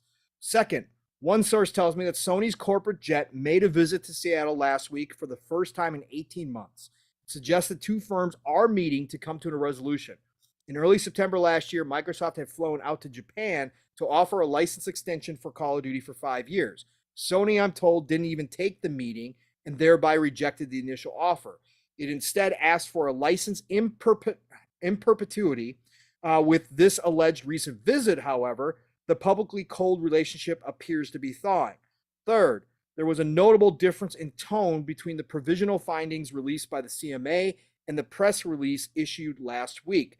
That may be the result of how it chose to make the announcement, or as some would have it, an indication of inconsistencies, which could even indicate a potential split in the panel looking at the case.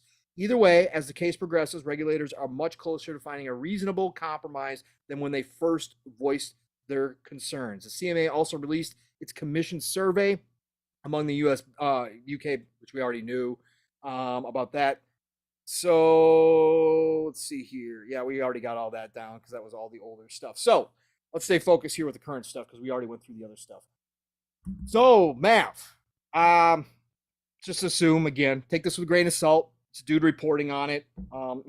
He was right about the Sony remarks that said that they were talking to Microsoft. They didn't go into any detail. Well, let's just assume, for the sake of the conversation, that the Sony corporate jet, Jim, got some more frequent flyer miles, came out to Seattle, Redmond, and came on campus. And it's had a sit down with Phil and Satya and everybody and talked about getting this Call of Duty deal done. Do you think this, Mav, if they do get a deal done with Sony, do you think that pushes the CMA, EU, FTC? We don't care about, again, the FTC deals a slam dunk. I don't even care about them. They're worthless.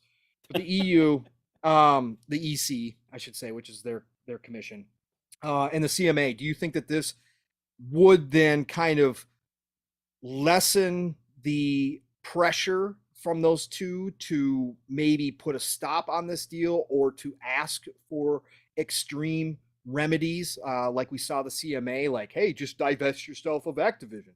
Oh, just divest yourself of Call of Duty. You know what? Just divest yourself of Activision Blizzard. You can have King.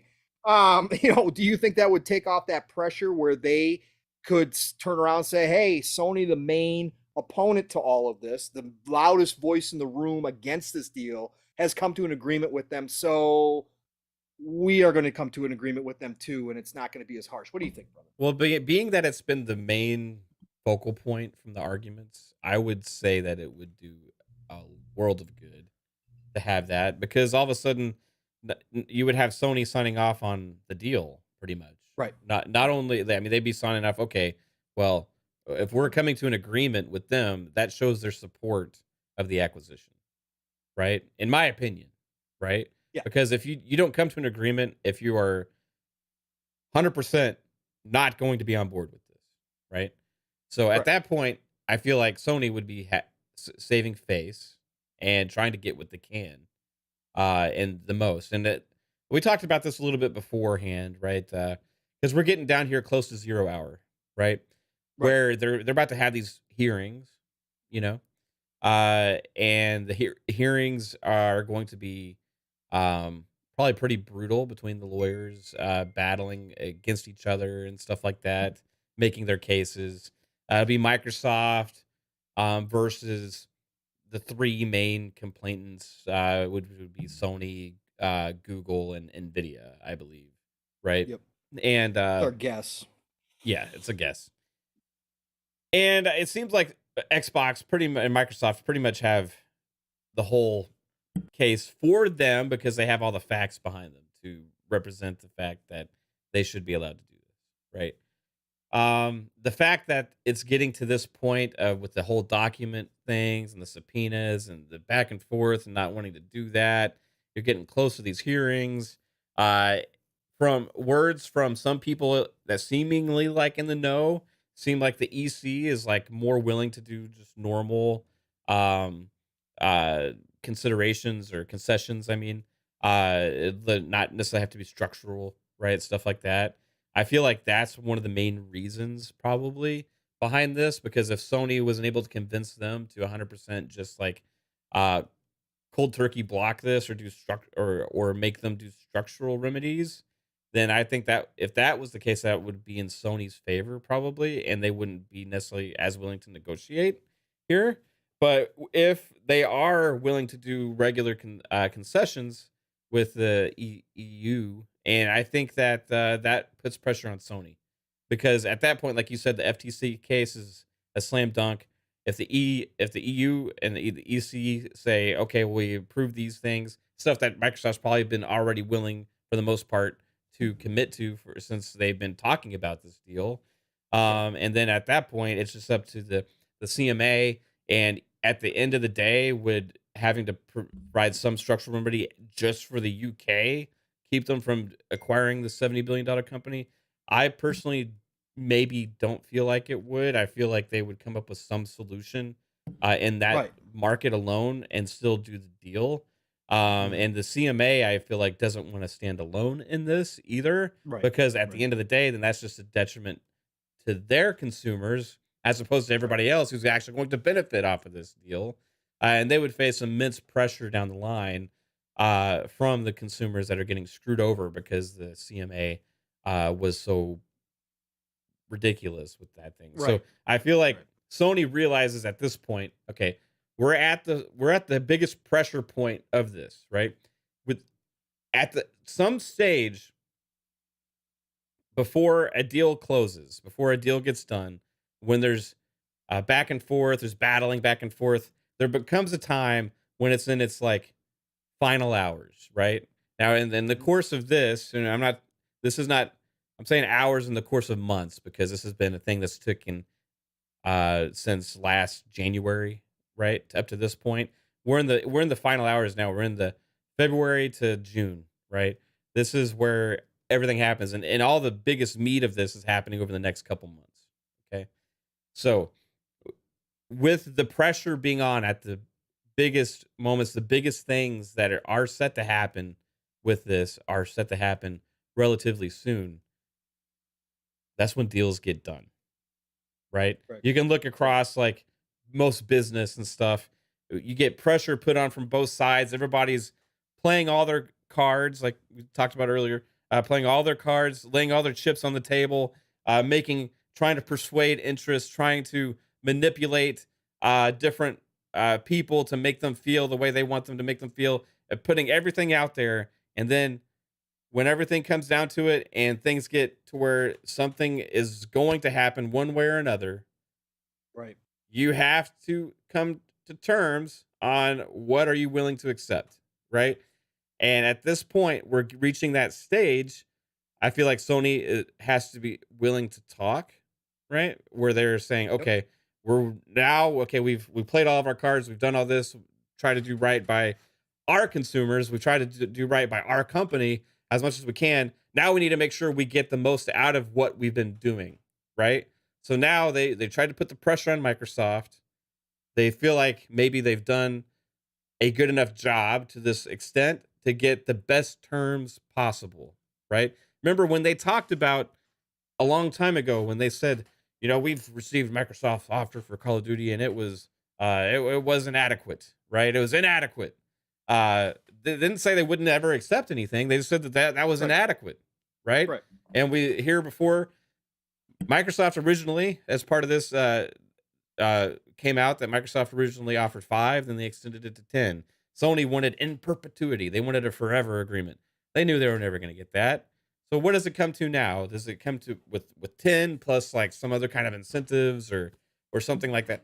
Something like that. They're trying to put that pressure on to see what can they get out of this deal because they know at the end of the day, ABK will belong to Microsoft. Call of Duty will belong to Microsoft. They got to get what they can, and I feel like that's why they are now all of a sudden seemingly willing to talk. Even just recently, what was it, 2 weeks ago? Bobby Kotick himself had said, this is the time we usually make the phone calls to Sony, and they're not answering their phone calls. And interesting enough, also shortly after that, Tom Henderson puts out the rumors of the Call of Duty is now no longer an expansion this year, potentially going to be a full-fledged title. And it was our good friend Fuzzy who even mentioned on our show that, hey, maybe that was them trying to fulfill the contract and just wash their hands of Sony, where Sony may have thought they had another whole year. Maybe potentially that move that could have been made public behind the scenes where Tom Henderson maybe even heard it could have been a ploy to be done with Sony. We're moving on. And guess what? ABK could have said, hey, guess what? We're not talking to us. We're no longer going to talk to you. Even as our own company now, it's no longer in our best interest to do business with you. Sony's like, oh shit, we've pissed off the bear. We've pissed off our cash cow, right? Maybe this is also something we should start considering, right? How do we make amends with this entity that we've been investing in for so many years that's become associated with our brand, that's helped us sell so many consoles? How do we save face and keep that on our platform? We need to figure out a way to do this before shit hits the fan, because if these hearings happen, which they will, but if they don't come to an agreement potentially before that, what's going to be said? Will more bad blood form? Will it worsen? Who knows, right? I feel like it's very interesting that they were willing to talk. I doubt anything gets 100% done between now and then, but it's seemingly more likely when you start hearing that there are talks ongoing between Sony and Microsoft. And I also believe that this was always going to happen. That we talked about this a long time ago, Pong. This stuff was always going to happen. Nothing to this point, still, with all the cats, except for the FTC commissioner resigning, that was a surprise. But I also feel like that actually ends up potentially being in Microsoft's favor, when you could look at it on the face and say, well, the one person that's on their side actually resigned. It's not a good look. And also, you have the image of what that means out there, and everything that they put out there, and everything that they said, making the FTC look even more one-sided, look even more corrupt, even worse, right? That could play in Microsoft's favor. I feel like that could be one of the reasons that they did that. They say, this is a shit show. I can't handle this anymore. I'm out. Here's the reasons why. The deal gets to this point, what it always was going to get to. There was always going to be concessions. The stages that were put in place have always been in order of what they were going to be. Only difference is it's such a big deal that some of these regulators have been very outspoken. So I still feel very confident this is going to get done. Hogue Law saw Yeah. He's doing better. He's recovering still. Shout out to Hogue. He even put on Twitter that he still feels like this is going to get done. Yep. I really have faith in this, man, and I always have. It seems like if there's any little news about, well, CMA said this or blah blah blah, people's like, oh no, the deal's fucked, right? It's like it's all a game until this gets done, right? Yeah. I feel like this is too big to fail. They all have confidence in it, and if Sony's willing to talk, it's gonna get done. Yeah, and this is all, like you said. The only other thing I would add to the surprising aspect is, Mav, how much public corp on corp violence we've gotten. The vitriol between Sony, Microsoft, and ABK is on another level, and I love it. I'm here for all of it every single day. When it's corp on corp violence, I love it. The fact that we got an inside look to exactly the mindset of both of these companies and even ABK's mindset is crazy. But to your point, Mav, Sony, everybody, when you're negotiating, this is in sales, when you're negotiating, you take the hardest stance on your side. You always do that. You ask for the most, and then you work your way down. All of this was positioning from the regulators, from Sony, from Microsoft, from Activision Blizzard. It was all just position. That's all it was. It was grandstanding to say, this is all we're going to accept. And then you start, when it comes to crunch time, meeting to the middle to get a deal done. This is what you do in any type of negotiations and sales. So that's why I always had faith in this deal. Now, again, I will give credibility to somebody like Luke Steele, who is an attorney over in the UK. He has dealt with the CMA directly multiple times, and he does say that he thinks this has a very small chance of passing the CMA. And I've got to give some validity to him because he's there. He's worked with these people. He understands the process better than we Americans do. Even somebody like Hogue, who is an M&A attorney in America. The rules over there are different. They play by different politics over there. All of it's different. So I have to give some validity there. And that's why I always said from the beginning too, Mav, that the CMA was the one I was worried about the most. The EU and the CMA were the ones I was worried about. The FTC, I knew, had no leg to stand on according to our laws as they are written. No matter what Lena Khan wants to think she has the power to do, or this administration thinks that they have the power to do without going through actual legislation, you can think whatever you want to. That's not how it works here. So I had zero doubts about the FTC, no matter how big a stink that they made about the case that Microsoft would have, because they always had the ability to take it to the courts. The EU, the EC, I should say, and the CMA were the two I was worried about. Seems like the EC is taking a softer stance with this. They obviously still have their concerns, but it sounds like they are more willing to listen to remedies that aren't necessarily structural. The CMA is the one trying to make their mark because, of course, with Brexit, with them being their own country again outside of the EU, they are trying to put their stamp on this deal and trying to put their stamp on big tech and trying to say, we're tough because everybody doesn't believe in us anymore because we're just the UK and now we're not a part of the EU. Nobody believes in us. We're going to make our mark elsewhere. So they're trying to do their thing. But at the end of the day, if Sony comes to an agreement with Microsoft, if the loudest of the opposition comes to the negotiation table, the one that all these regulators claim it's going to affect the most, if they are willing to come to the table and they're willing to work out this deal with Microsoft and find a mutual ground that they can all agree on is fair for the Call of Duty franchise and maybe some other Activision IP as well, if they can do that before the regulators finally make their decisions, it's going to put all of them, the regulators, in a tough spot to say, well, yeah, but we were trying to protect Sony. We were trying to make sure the competition was fair. But now Sony's made a deal, so I guess what are we fighting for? We're fighting for our consumers in our countries, or consumers in our countries are going to be able to play Call of Duty. They're going to have it wherever they want it. It's going to be the same for everybody. There is no more war there. So what are we really fighting for now? It's going to really take, I believe, the pressure off the regulators to come down hard or to demand structural remedies at the end. And I think that they will all accept, written remedies instead, contractual remedies. And I think that this will get pushed through. I saw somebody, Sosa, in the chat talking about that on Twitter. Somebody was saying that that Microsoft was in talks with Sony to give up the Call of Duty IP in total.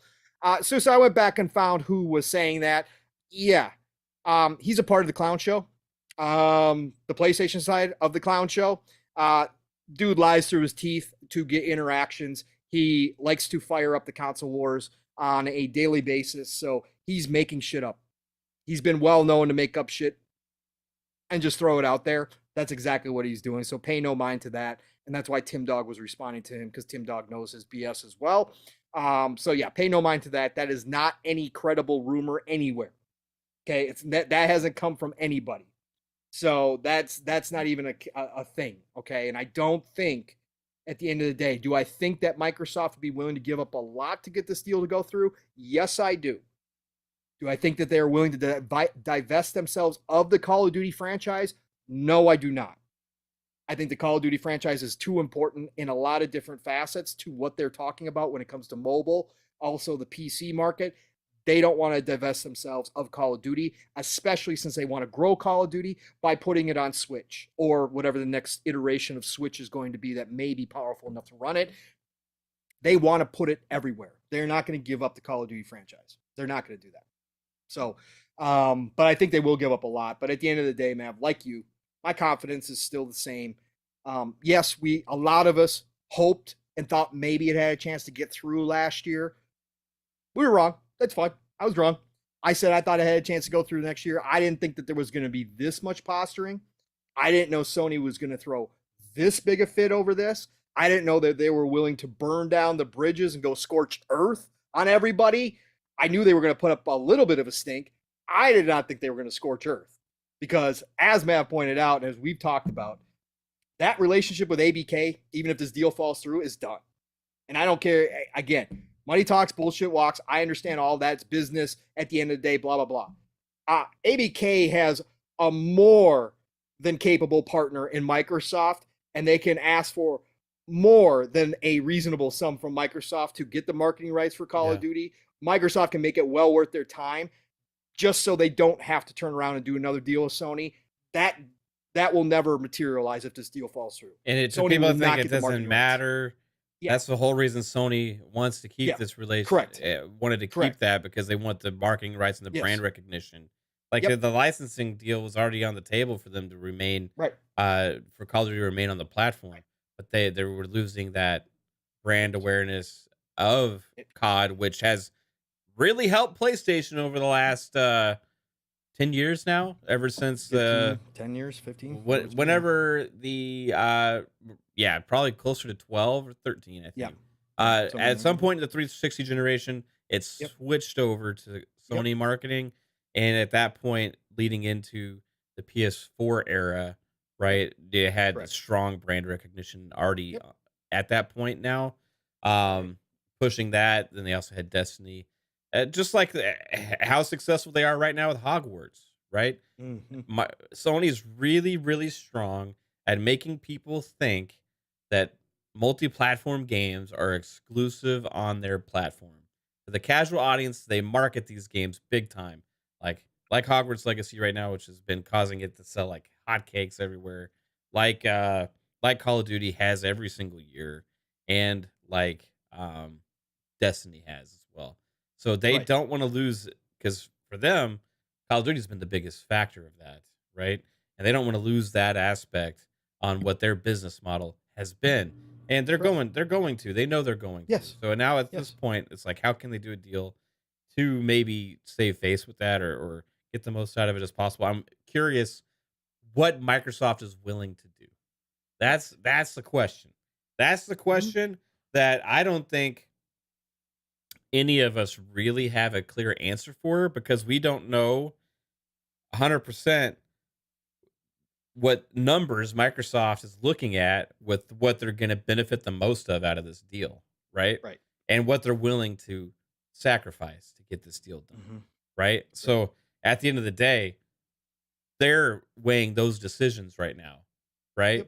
Yep. They're probably having debates within each other at their offices. Like, I don't know, man. I don't know if we can do that, or like, and they're like, we. But at the end of the day, they need to get this deal done. At the end of the day, Sony needs to come to an agreement with Microsoft as well, I Yep. believe. Otherwise, they may get nothing, right? Other than Yep. whatever Microsoft agrees Correct. to with the regulators, right? And Correct. that may not be enough for Sony. Maybe they would try and want more if they can Right. submit this now, right? So, um, it's like we kind of like talked about this beforehand. It's kind of like if you're an NBA fan, the NBA trade deadline, right?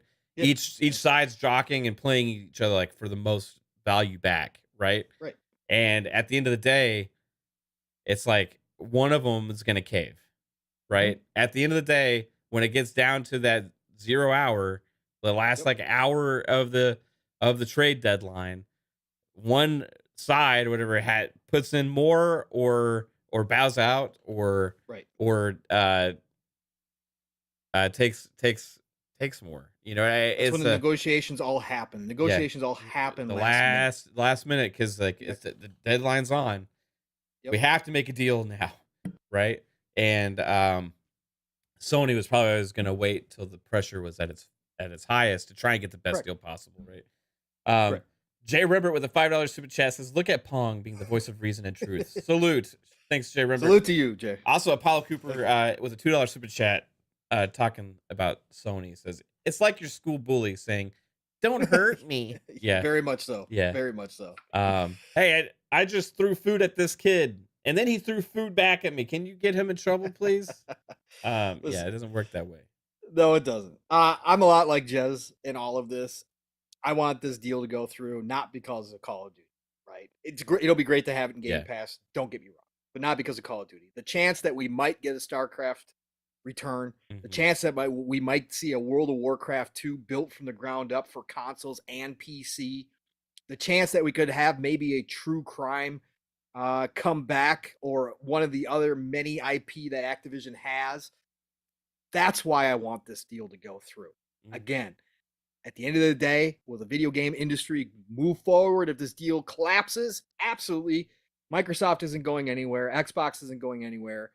It might be very, very, very bad for Activision Blizzard, as we've talked about, but the video game industry will move on. But for me as a gamer, I just see the potential of Xbox owning Activision Blizzard and what we as gamers could find down the road as they, create new opportunities for not only new IP, but some of that dormant IP that's sitting over there as well. So that's what I'm excited for the most out of the deal. Yeah, I'm kind of with you on the COD side. Like COD's going to come out every year regardless. It's been for the most part the same game for the last 20 years or however long it's been out, and it's going to relatively remain the same. And if I buy it, I buy it at $70. The benefit of that is getting in Game Pass. But the other aspects of it are way more exciting to me. Right. But if the deal doesn't happen at the end of the day, it's like, okay, can they get somebody else that would have been more exciting in the first place? Right. Maybe move on to that, or maybe play Sony's game tenfold back at them, since obviously it's allowed, right? Yes. So it's okay. Yeah. It's okay at 100%. It's gonna be interesting. True Crime could be their own GTA. Yeah, I see a bunch of people, Jigga J, True Crime, yes. Yeah, I talked about that when this deal first went through. That was my first IP that I pulled out of the bunch, that I said, how great would it be that Microsoft owns a potential GTA-like game as a first party that they could find the right studio to redo, bring it back to life again and have their own GTA-like clone in a game with different twists, of course. I don't want just a GTA clone, but different twists. True Crime was a different twist on GTA back in the day. That would be just simply fantastic. Again, as we talked about, Matt, we talked about this long ago about why Microsoft is acquiring all this stuff. I still have the firm belief that they want to insulate themselves from the rest of the industry. Bill hates doing deals when it comes to licensed IP. He hates working that route. So what do you do if you want to make sure that no matter what happens to the rest of the industry, you're okay as Xbox with a subscription service that you constantly need content for, you go acquire as much as you possibly can. And then you have all this IP that you have access to that, hey, maybe one day Sony cuts a deal with 2K and gets Grand Theft Auto. Maybe that's their next play if this Call of Duty goes through. Maybe Sony throws the bag at 2K and tries to get Strauss to give them first dibs on GTA. What happens if that happens? Right? What happens if GTA crumbles and is no longer the GTA of old? What happens if you had your own IP that you could create in-house? You build that moat around your business. So no matter what happens out there, you can just raise the drawbridges up and you can say, we're fine. We don't have to worry about this catastrophe that's happening over 2K. We don't have to worry about what's happening over at EA right now. We got everything handled in-house. You never know what the next big game's going to be, too. You don't. Or when something's irrelevant now. I mean, Halo used to be the biggest game on the planet. Now it's struggling to get consistent players compared to a lot of these other multiplayer games out there. You have a lot of IP that you could do stuff with. You could create new franchises. I feel like Gun would be one because I don't know when we're going to get the next Red Dead. And if you took like some of like Microsoft's best talent, you gave them that Gun IP or like just make a Western or something like that. Like amazing. There's so many possibilities, man. Like huge possibilities. I mean, just look at what, if you don't think it's a big deal with what they could do with all these different studios and IP, look at what's already transpired in the short time since Microsoft has acquired ZeniMax Bethesda. Right? Not only do you have these ongoing games that have been supported, but you have games continuously releasing. You've already had Ghostwire Tokyo that had come out from a Bethesda studio. You've had from Tango Gameworks, you had a Deathloop. Ghostwire Tokyo come to Game Pass this year in March, presumably. You have Redfall is in the works. You have this Indiana Jones game coming. You have Starfield coming. I mean, we know the ZeniMax Online game that's going to be announced hopefully soon. Ed's working on some. There's all these things, right, that didn't exist within the Microsoft ecosystem within itself. They're still going to potentially exist, right? But you have games like Grounded. Oh, that's Obsidian. Sorry. Why do I always lump Obsidian in with Bethesda? I don't know. It's like a mental thing I have, dude, because I think it's because you've done it. Oblivion. Like I'll say Oblivion for Obsidian a bunch of times. You know why? Because I used to associate Obsidian with Bethesda style games. Right, because of Fallout New Vegas. Right. That's why I do it. And Knights of the Old, even though but that's BioWare. Right. For me, like Obsidian was always like either BioWare's little brother or they were Bethesda's little brother. Yeah. Right. And so like for some reason, just Obsidian, I like lump in with that because it seems like a part of the same company. Anyways, I know it's not, and I know it has never been. The fact that they own both of them is crazy. It is crazy. So it's like, hey, they're family. Now they can get together.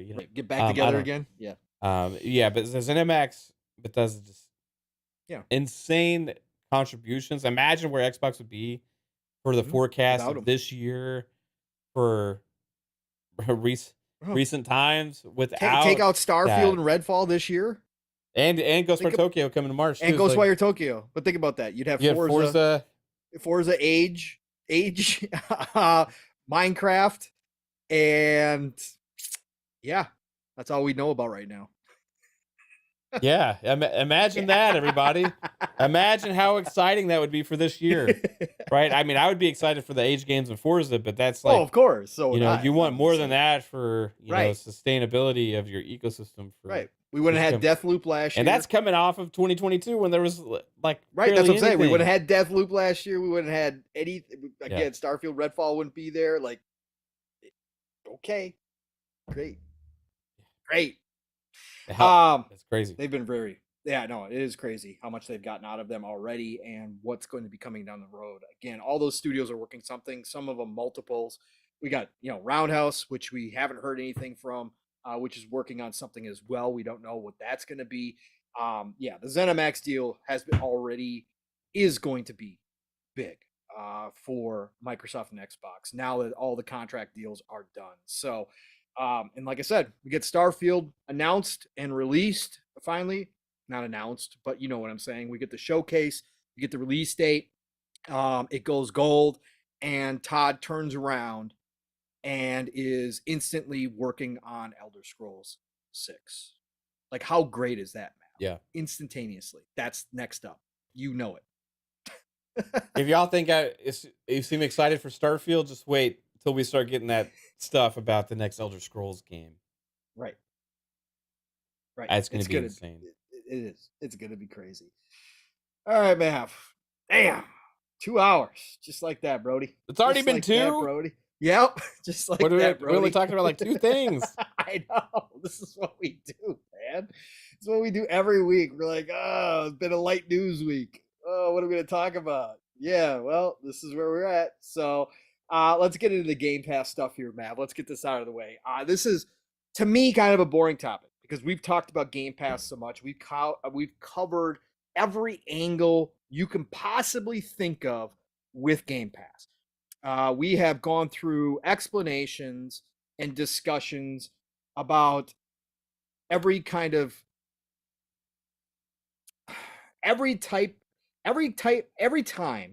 somebody comes up with a new angle as to why Game Pass is bad. Yeah. We've had the discussion about that. We've countered it. We've talked about the good side of things, but it never fails, man. It never fails that every 6 months or so, we get something from Game Pass where somebody's out here complaining about it or talking about it, or one of the big news sites is running an article about Game Pass and why it's bad or what else needs to be done, or they're not delivering enough games, or God knows what they come up with. So we had another one this week, Matt, because in the court documents for the ABK deal, right, there seemed to be a admittance from Microsoft that Game Pass hurt sales of video games. And of course, one of the topics that we've always had, Mav, is how we talked about that it helps the sales. And of course, people brought up the interview from Phil from 2018, yet again, saying that that Game Pass actually increased the sales. Mm-hmm. But let's break this down a little bit here real quick. So a gentleman by the name of WrySanity, WRY Sanity on Twitter, did a great thread on this week. Because there was an article that came out, IGN put it out, saying that Microsoft admits Game Pass cannibalizes sales. GameIndustry.biz, which I do love, they did an article on this as well. The one that pops up, the main point of these articles are the admission clashes with remarks made by Xbox Phil Spencer back in 2018, wherein he claimed that adding titles to the service actually boosted sales. So this WrySanity kind of broke this down. He did a great job. So I'm going to read his thread here real quick.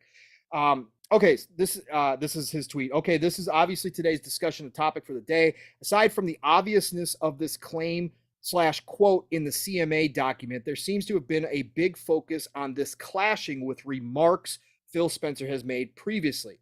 Context is king, so let's take a look. Firstly, we always follow the source. The link is to a November 13th, 2018 article within GameIndustry.biz. We can see the quote in question here, but also they link the actual source, a 15-minute video. Aside from covering stuff like making games available on all devices, he means TVs, not every console, mobile, not handhelds, diversity in creativity and business models, native versus streaming. They also discuss Game Pass and what it means for Microsoft and Xbox and the industry in general. Summary of Spencer's answers and discussion relating to Game Pass. Subs will not dominate games distribution. It's about choice. Game Pass subs play more games plus more genres. Games in Game Pass see a huge uplift in the number of players. Day one has been very healthy for first-party games. Forza Horizon 4, again, remember this is 2018, folks. Mm-hmm. Forza Horizon 4 being in Game Pass led to more sales of the game. State of Decay 2 is selling really well in the month it launched in Game Pass. Third-party publishers have the option to launch in Game Pass, but they run their own businesses and will have to make their own decision. That's it. When comparing the recent CMA quote about redacted percentage drop in sales to these comments from Spencer, keep the following context in mind. The interview is from 2018. Game Pass launched in 2017. The games mentioned are service games. Forza Horizon 4 is currently in #1 in the Game Pass most played still. Forza Horizon 4 had been out for 6 weeks at the time of this interview. State of Decay 2 for 5 months, meaning there's no 12-month period to compare with, since State of Decay and Forza Horizon 4 and Sea of Thieves had all been out for less than a year. And for State of Decay 2, he only mentions it's selling well in its first month. In my opinion, and this is him, in my opinion, all of this is still interesting, but it's being presented as a gotcha of sorts. Yeah. And well, it's just not really that when you look at the context of Spencer's comments. But hey, for sure, people will add to this Spencer is a liar narrative they built for themselves. LOL. You all know what I think about that. He retweeted his own tweet from back in November 28th. He said, I love when people complain Phil deals in double speak. Nah, homies, that's just a comprehension issue on your part. P.S. Always look for the source, folks. Media Literacy 101.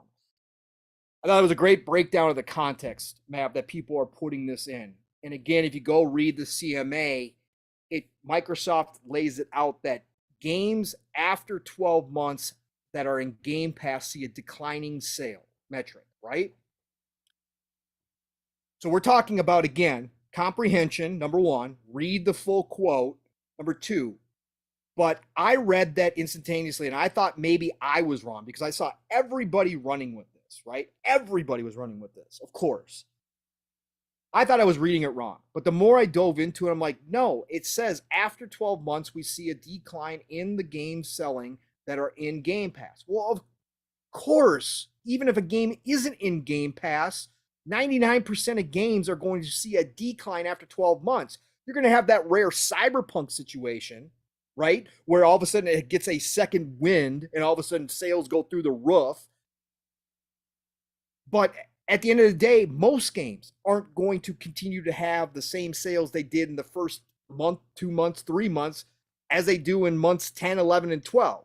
Am I wrong here, Mav? What do you think about all this? Yeah, I saw this and I was wondering where everybody's like trying to do that, like he said, gotcha moment. And it just never added up to me. First off, his original context and what he was talking about. I don't even know 100% if he's just talking specifically about game sales or if he's just talking about sales in general. Right.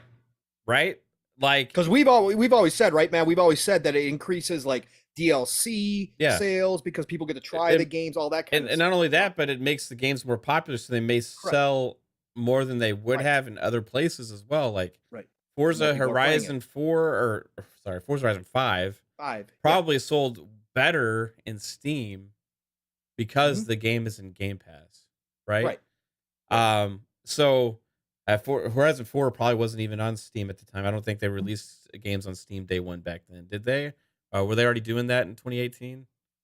I'm not sure. I'm not sure. I don't remember. I don't know, but regardless. So when he was talking about that, I always took it as like sales in general, meaning money coming in. You know, it could be content sales, could be sales of subscriptions, could be sales of other games, could be sales in general. Like I just kind of saw it as them as having a metric saying Game Pass is increasing our sales. Correct. That's kind of how I took it originally, right? When he talked about individual sales, like for State of Decay, he said that the numbers were still good. Yeah. Besides all of this, it's still like, duh. Like even if it was like a 12-month thing where they said, okay, like let's say they compare similar titles and games that have sold similarly well in the past and say, okay, well, how did this type of game do before that wasn't in a Game Pass, and how did it do on a game that is in Game Pass, and what's the 12-month metric between those games? Did the one that wasn't in Game Pass sell better 12 months later than the game that was in Game Pass 12 months later? It's like, what are you fucking like going down these rabbit holes to compare like different games and stuff? Like, how, because if a game's in Game Pass, you can't really compare it to something else. It's not in Game Pass. Right. One. So you don't know what to compare to. So to say it has less sales to what compared to what? Because you don't have any comparison because the game's because the game's in Game Pass. Right. So and every game is different. You know what I mean? Right. Like every game is different. So for me, it's like a comparison that's, number one, pretty impossible unless you're just looking at your overall business arc, and are you as a business selling less games that are in Game Pass than you're selling games that aren't in Game Pass over 12 months, right? And if that's the case, again, duh. Right. If that's the case, that's the point of a fucking subscription service. Right. I know I buy less Microsoft first-party games than I did before, and I'm sure lots of us do, because guess what? We have a subscription to Game Pass. Right. So the whole gotcha thing is just, at the end of the day, irrelevant. The thumbnail for us says oil and water, right? Game Pass and game sales, oil and water. They're different. They don't mix, but there's one similarity. If you have a half bottle of water, I'll fucking use my cup here. If I got water filled up to this line, right? Okay, let's say that's game sales, right? Right. Then I pour oil in this motherfucker, right? And it fills it up to the top. All right, let's say that's Game Pass subscriptions. Guess what? They're not going to mix. They're different entities, but guess what? It still fills up my fucking cup, right? Right. It's still money coming in. Right. At the end of the day, that's still money exchanging hands between Microsoft and the publishers and the developers. At the end of the day, if your cup is full, if your cup is growing, if you're being able to still add money, like, that's all that fucking matters. So why does it matter at the end of the day? If it hurts game sales, do I go and buy fucking Stranger Things every single year? No. Do I subscribe to Netflix to watch it? Does Netflix get my money to watch that content? And then the same thing for the next thing, and then the next thing, and then the next thing. Right. At the end of the day, it doesn't fucking matter where the money is coming from. It matters that the money is coming in. And it matters who's getting paid for that content. Nobody's holding a gun to these developers and publishers' heads saying, put your game in Game Pass, man. I'm going to do it. I'm going to shoot you if you don't put your game in Game Pass. No, it's not happening. They are putting their games in Game Pass because they feel like it makes sense for them and their business. And you've had multiple developers come out and say this and speak like how it's done so many things for the business. Even one on Twitter saying, I want to get every single game. Mike Rose. Right. Mike Rose has been outspoken. He's the creator of Descenders, right? He says, I hope to get all of our games in the future into Game Pass because it does Instant wonders success. for our business. You look at the popularity of a game like a Hi-Fi Rush that shadow dropped, right? Yeah. They won. All of a sudden, you have millions and millions of players that automatically have access to it. They have even a better one. Do you think the dev for Vampire Survivors is kind of happy he went into Game Pass? Absolutely. Jesus. Yeah, absolutely.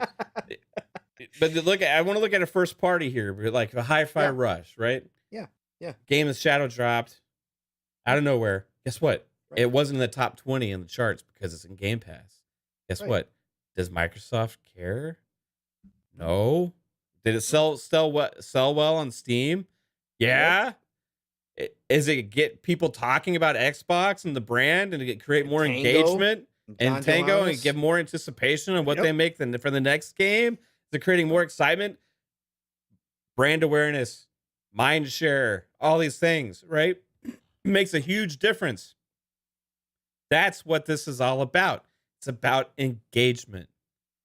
And they want you playing your games. You can argue what's better, right? Now, we're talking about this before because we're talking about, I wanted to talk about last week, look at two big games from two different companies, right? You have God of War Ragnarok. selling really good, really, really great. 11 million plus. Got Starfield coming this year. Yep. Now, the most people that are going to play God of War Ragnarok bought the game for $70, and there's tracking on that. It's 11 million plus right now. Mm-hmm. How many people are going to play Starfield? Mm-hmm. It'll be more than that. Correct. It'll be more than that, right? Yes.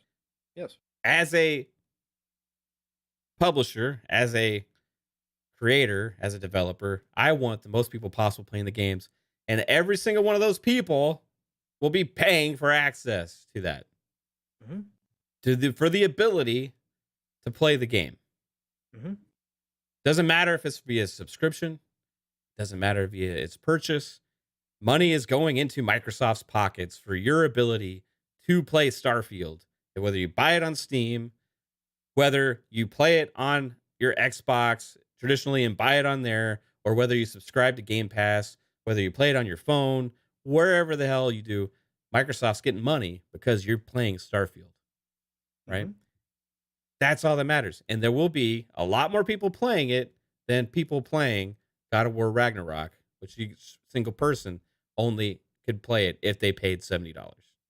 Correct. At the end of the day, you can make a case for what's better. I vote Game Pass model because it's better for me as a consumer. Right. Because that gives me more options. We talked earlier about, you asked me if I was going to play a game. I said, is it in Game Pass? No. I'm not going to play it because I wasn't going to buy it. But if it was in Game Pass, I would try it. Yeah. Right? Now, that game, I will try it because of the 10-hour trial. Right. But Tales of Symphonia, there was a super chat about Tales that. of Symphonia. That's right. That's what it was. Yeah. Not going to play it because I only have so much time. If it was in Game Pass, I would try it. And guess what? If I had fallen in love with it, I'd be screaming from the rooftops, hey, this is an amazing game. Right. More people would be interested in it. Whatever. Right. Certain games I play that I never would have played because of Game Pass. Right. Some games I fall in love with. As Dusk Falls, I loved. Never would have played it if it wasn't a Game Pass, probably.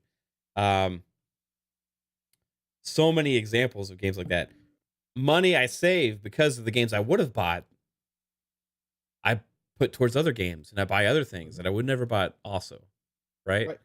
There's so many different ways you can't equate 100% and some kind of metric, right? You can't equate how much money people spend. This is what Phil Spencer said also originally, is the Game Pass subscribers spend more money, right?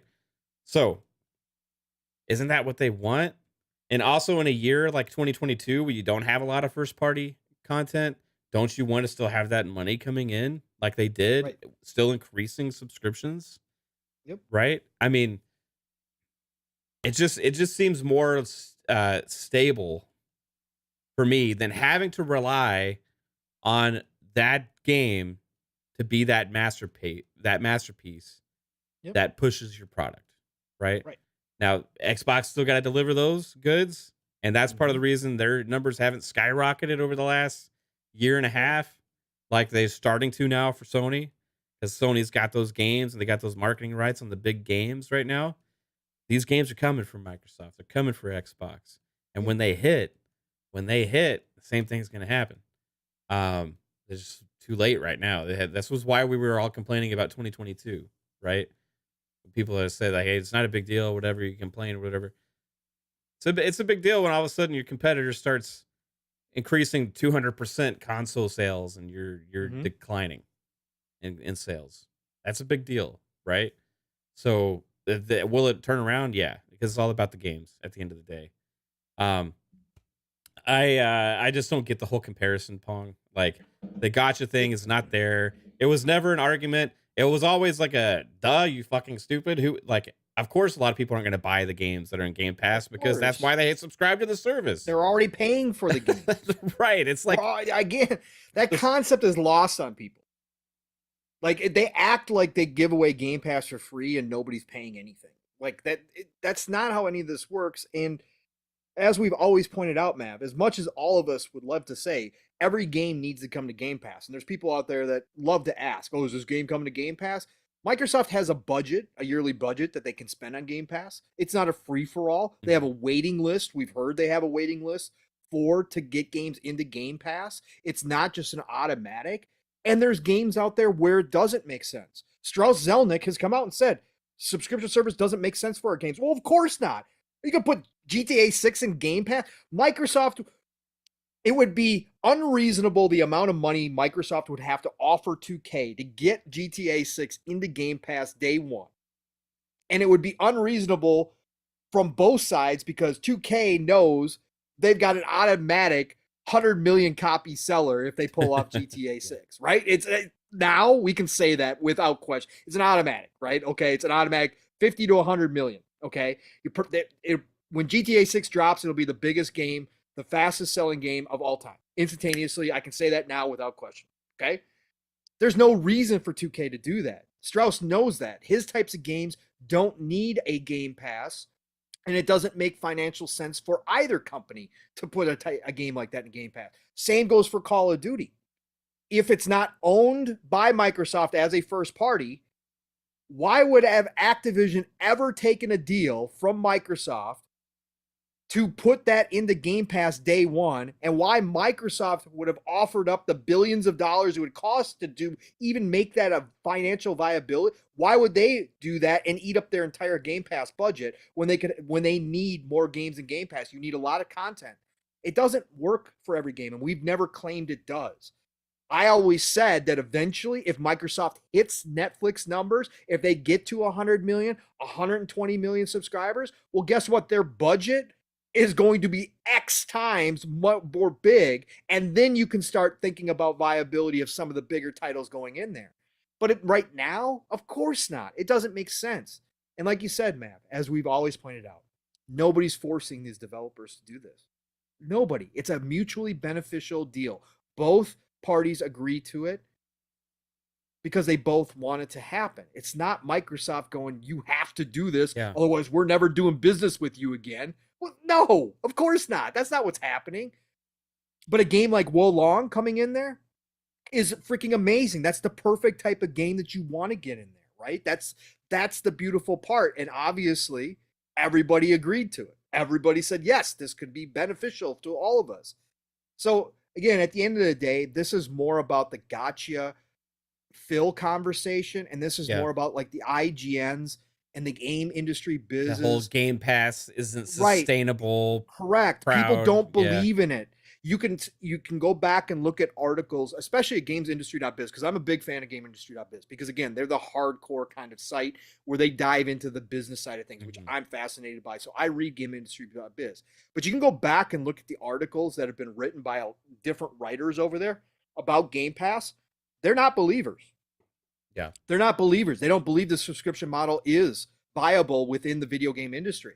And again, I can hear the arguments. It's different from the movie business, but it's different on different levels too. And they always seem to forget that, again, Netflix, you can't buy your movies. Netflix movies don't have DLC. They don't have monetization built in. There's a whole lot of different things that go into that. But I can hear those arguments, but they're just non-believers. So they always write articles. They're always waiting for any little tidbit that says that Game Pass may not be exactly the best deal, right? And they're always looking for that, whether it's on the consumer side or whether it's on the business side, the devs and the publisher side. They're always looking for that. And they're going to jump all over it. And that's exactly what happened here. And then you get the clown show involved because they all want to call Phil a liar all the time. Like, again, this is business, folks. People talk business talk when they talk to their consumers, and they say a whole lot of stuff.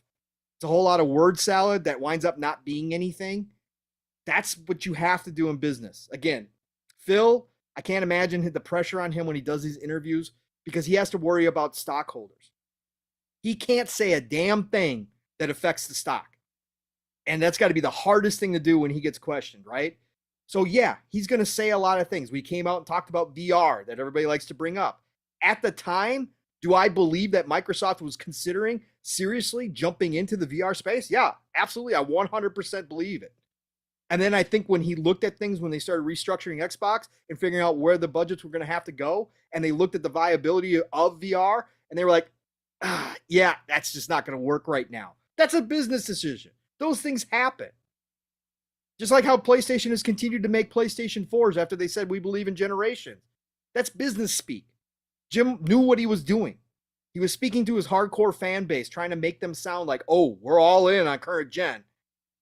But when he looked at the numbers and he saw the chip shortages and he knew he wasn't going to be able to pump out the PS5s like he thought he was going to, he knew he had to make a business decision, say, yeah, no, we're going to put a lot of these games are going to be cross-gen now. He knew that. Oh, by the way, we're going to continue to make PS4 as well because that's still a market out there. We're not going to be able to get enough PS5s for everybody. Those are business decisions. So if you want to run around and claim that they're lying, so be it. But again, that's business speak. That's always going to happen. Things change like this sometimes in business. So that's all I thought this was. Again, it's kind of a boring topic to me because, like you said, Mav, a lot of it was like, duh. Nobody claimed that every single game that drops in the Game Pass has increased sales.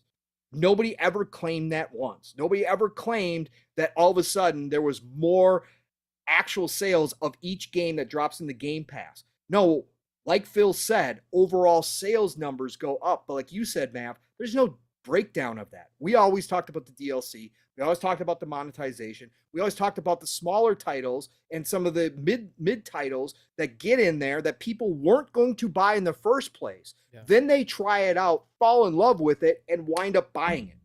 Those are the ones where you can say that happened. But again, since we can't go back in time, pull those games out of Game Pass, have them do a regular launch and see what the sales numbers are, it's all guesswork because you're never going to be able to say for sure one way or the other. And also games, even if a game's multi-plat and releases on multiple platforms, it still sales differentiate per platform as well. Right. So there's no comparison for anything.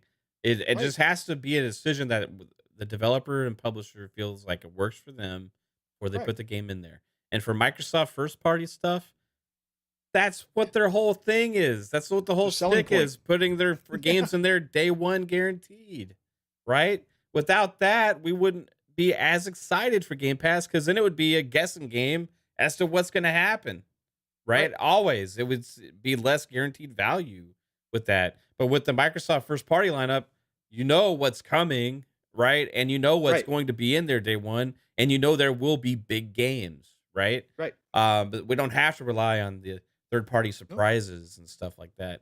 Which, so I feel like it's just like a talking point that keeps getting brought back up for whatever reason. Like it was a slow news week as well, Pong. Correct. Yep. So this was probably an attempt to fuel some kind of engagement and clicks and discussion, because they had to dig for this, right? Like somebody read that and was like, I got him. I got him, man. I got him. Oh, where's that? What did you say? What did you say back in 2018? I got to go find this. Okay. Oh, write it up because we're going to be first with this one. There's nothing else going on. Listen, we're going to be first with this one. They put it out there. And then all of a sudden you see like 10 other journalistic websites run with the same article that they never would have fucking even had a clue about that if the first person didn't do it and wasn't getting those clicks. And all of a sudden you see all these different articles start popping up with the same thing. And it's like, why are we talking about this? Microsoft's getting their money from the Game Pass subscriptions. The developers are getting paid. Yep. What does it matter if it's a game sale or a subscription? Like, if you were to tell me when Game Pass was first conceived, to say, hey, you know what? The more people that subscribe to this, the less people are going to be buying those games. I'd have been like, yeah, that's the point of a subscription. That's right. That's why we don't give the subscription away for free. That's why I pay money to subscribe to it, so I don't have to buy it. Right. That's why I don't pay for it. No. Then to also buy it, I pay monthly. Therefore, I don't have to buy it. Right. That is why I pay monthly for this. And Microsoft service. has pool of money that they pay for me to these devs so that I can play it. That's what they're doing. Like, it's stupid. I'm not like, and they would say, "Oh, you think it's going to cost game sales, Mav?" Yes, it will. The games that are in Game Pass on the platform that they're on will sell less because they're in that service Right. if a lot of people are subscribed to the service. Now, if we were like PlayStation and we only had like 3 million people that actually subscribed to the service that gave us the games, then I wouldn't be worried as much about the game sales, right? But I'd also be getting less money monthly to offset that. So it doesn't matter. All that matters, again, is the cup full? And if it's full, it's full, right? It doesn't matter what kind of money it is, subscription or sale. And you're right, and you're absolutely spot on. And Sousa, you're right too. The High on Life is another great example. Squanch Games came out and talked about how great of a deal Game Pass was for them, and that's why they took it, because they knew they were going to be able to take the Game Pass money and be able to start work on their next game, knowing that it was going to already be viable for them. And that's exactly what happened. And like you said, Sousa, with the review scores that game got, again, it's all guesswork, but chances are a lot of people would have passed on High on Life that actually played the game and loved the game if it had just come out with like a regular launch with no Game Pass. A lot of people would have passed on it. Or a lot of people would have rented it. Yes, people still do rent games. Or a lot of people, which the devs get $0 for, or they would have actually, waited for a big sale on it or something like that. So Game Pass enabled Squanch to say, guess what? This game is already going to be profitable for us, and we know we can make another game. We don't have to worry about failing with this one. That's what it does for a lot of devs, and many devs have come out and talked about it. I feel like forced. Part of this argument also comes to people with the whole game ownership versus game subscription thing, and they don't believe in game subscription. I just got to say one thing, right, to that whole argument as well, right? Maybe people have the right to do whatever they want and play the games however they want, whether you want to buy it, whether you want to subscribe to the service that provides that game, which a lot of people are excited about Horizon Forbidden West and the other games in PS Plus Extra should be soon, right? Yeah, very, very much so, finally. But what I'll say is, to the 10 people that bought Babylon's Fall, have been paid $70 for that game. Big PlayStation exclusive by Square Enix, right? Put it out there, only on PlayStation. Babylon's Fall. Come play our game. $70. It's yours. A year later, shut down. You can't even play the game. You bought it. Can't play it anymore. A year after it released, game is dead. You can't even play it. Now, I'll bet people that maybe spent $70 on that thing wishes that they had access to that in a subscription service instead of having spent $70 on that. The other thing is maybe it would have gave the game a better chance. They would have had more funding potentially up front. They would have more players to get their eyes on it. Game didn't sell. Game was dead in the water when it launched. It was bad. It was broken. It was buggy.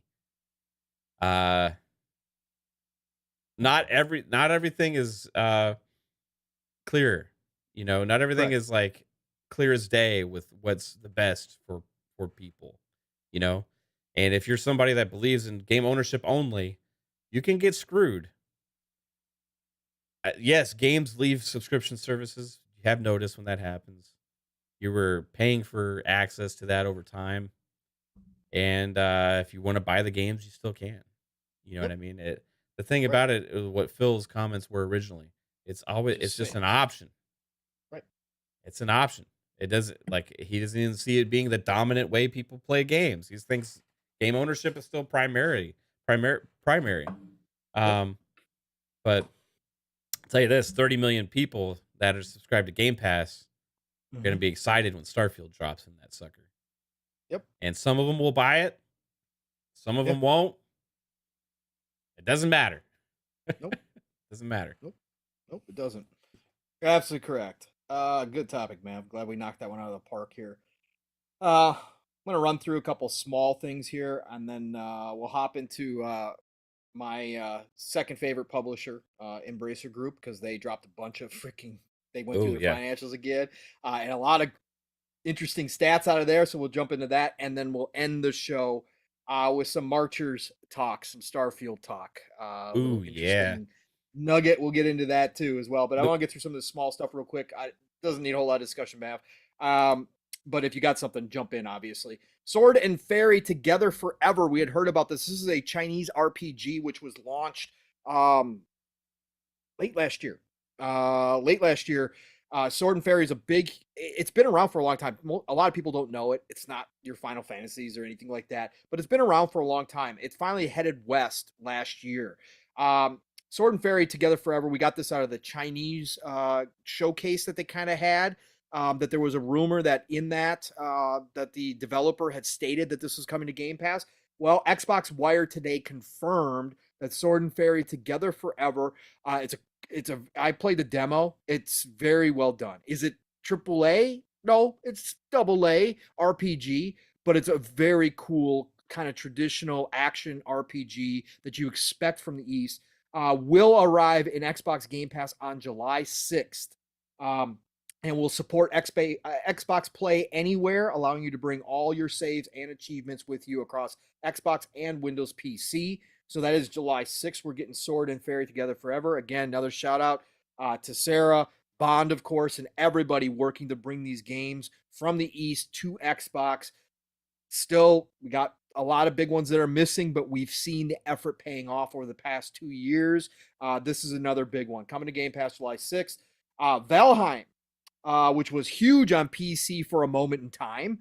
It has kind of died off, but they're continuing to support the game. They came out with a new expansion, I think just recently, actually.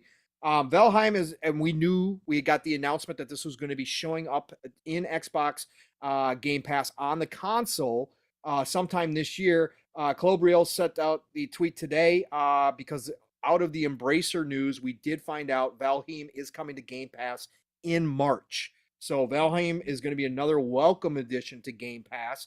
And hopefully it does well. Again, there's so many games to be played right now. I understand, but I will be downloading it and jumping into it because I want to see what everybody was hyped about for a while. Ubisoft today, Mav, confirmed that it intends to attend the revamped E3 Expo in Los Angeles this year if it happens. So what does that mean? I thought they already announced it's going to happen. Why did they say if it happens? I have no idea. Christopher Dring from Game Industry Biz went underneath Andy Robinson from VGC. Shout out to Andy and VGC. They do good work. Shout out to Christopher Dring. I know not everybody likes him because he is kind of a Sony fan, but again, I like his writing over on GameIndustry.biz. He came underneath and said, it is happening. So yeah, it doesn't make any sense why they put it that way, but Ubisoft is going to be there. They said they are going to have a lot to show us. As I think Tom Henderson said, it's going to be the same stuff that we've known about for the past 2 or 3 years. But could we see the Splinter Cell game finally? Maybe we do get a announced officially. Yep. So you know, maybe get a teaser. It'd be great. What's funny is, like, speaking of Splinter Cell, we always had all these dreams of how they were going to announce a Splinter Cell game for years and the big showcase and all these different things. And no, they did it in a blog post. It was a great blog post, though. It was a great interview. It was great. It's just a weird way to announce I know. Prominent IP, yes, that everybody's been clamoring to come back. It shows how out of touch they are with 100% gaming community, with the fans, with all of it. Oh, by the way, Mav, too, I don't know if you saw Tom Henderson. Shout out Tom Henderson, InsiderGaming.com, another dude I appreciate so much. He put out a tweet tonight stating that X-Defiant is actually pretty good. Yeah. So they might have changed some stuff. Is he allowed to say that? I'm just kidding.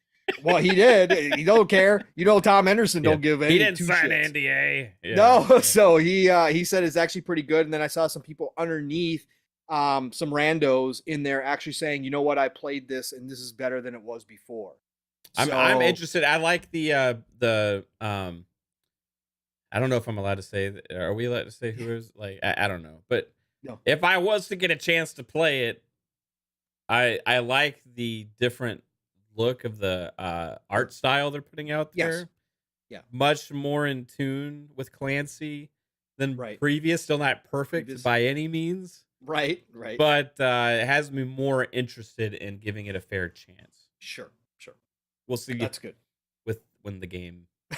Tom Henderson did put it in a follow-up tweet. He's like, I'm still worried about the sustainability of a title like this in this day and age. And he goes, and the name X-Defiant kind of turns me off immediately already.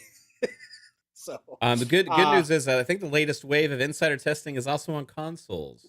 Yes, that's what I heard as well. So So I'm not good, going to sign up, but good for good for them. people that like Yeah, gaming try it constantly. out. Try it out. Want to try it out? Try it out. Then we got a rumor today as well, Mav, that 4A Games, of course, the makers of the Metro series, the Metro Exodus sequel is well into development, already fully playable, and the reveal could be later this year with a tentative release date in 2024. Of course, this is the breakaway studio who broke away from the Stalker team long ago, and started the Metro series. That's why Metro shares so much DNA with the original Stalker. It's because it's part of the original team. But everybody, a lot of people like Metro. Metro is beautiful to this day. The update that they did for Exodus to current gen, that was early last year, I think, Mav, Yeah. is absolutely amazing. Like the game is so beautiful. A lot of people looking forward to this. So Metro Exodus sequel, fully playable, supposedly, again, rumor, and maybe revealed later this year. So that's going to be exciting. If we get Stalker 2 this year and we get a new Metro next year, man, oh man, that's going to be big. That's going to be fun. See what else here. I think that's all I had for the small news. So let's get in. I should mention this too. IGN Fan Fest is this Saturday, folks. I think it goes on right after Steel and I and Living Split Screen. I can't remember the exact time, but IGN is having a fan fest, and it was announced that both Diablo 4, Lies of P, and Redfall, plus many others, are going to be there. So, and they're going to have another showcase for Redfall. I I don't know how much more they can show, but obviously they are full hype train mode with Redfall. And they have been since late last year. They are showing people as much as they can. Again, Arcane games just never show well. So I guess they're just trying to give you as many glimpses as they possibly can of this thing. They said they're going to have never before seen gameplay there for Redfall. So again, check out IGN Game Fest this Saturday. It sounds like they're going to have a lot of cool games there. Liza P, by the way, had another trailer put out this week. Did you see that one, Mav? Looked absolutely freaking phenomenal. I'm not a Souls guy, but it looks phenomenal. There was a little bit of news today, like regarding Stalker 2 as well. Did I see that? No, maybe I did. I got it. It was in my emails. Okay. So I don't know. I don't know who wrote. I'll just read it. You tell me what you take from it, because I'm trying to. I just saw this. I'm trying to process it as I see it. Okay. Go. A new leadership team appointed as Robot Teddy continues partnerships with multiple global IPs. Like I said, I don't know if this is a big deal or not. I don't really know. Developers behind Stalker 2, Heart of Chernobyl, and Vampire Survivors added as new partners. Thunderful's self-publishing support agency. So, Robot Teddy. So, Robot Teddy is a self-publishing support agency. Okay. Sure. Are pleased to announce the appointment of a new leadership team.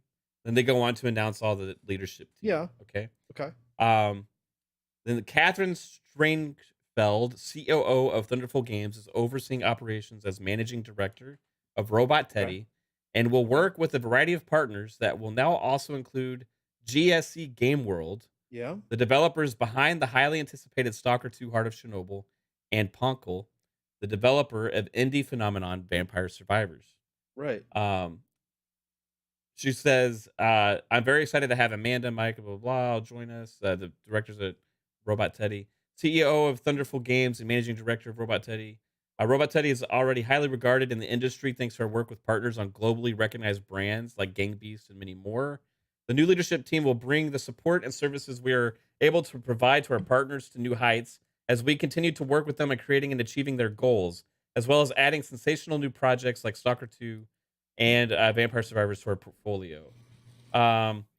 It says, in an industry where a one-size-fits-all approach fails to reflect the breadth of needs developers have today, Robot Teddy's tailored approach as a self-publishing support consultancy sets them apart.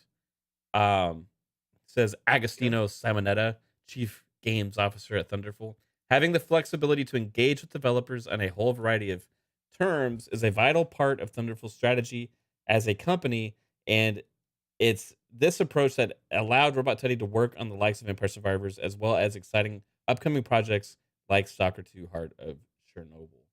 Okay. Um, so they basically what they do is advise on business and strategy for Yep. games and studios, Yep. Including Vampire Survivors, Gang Beasts, and Stalker 2. Yep. And they were acquired in 2021. Okay.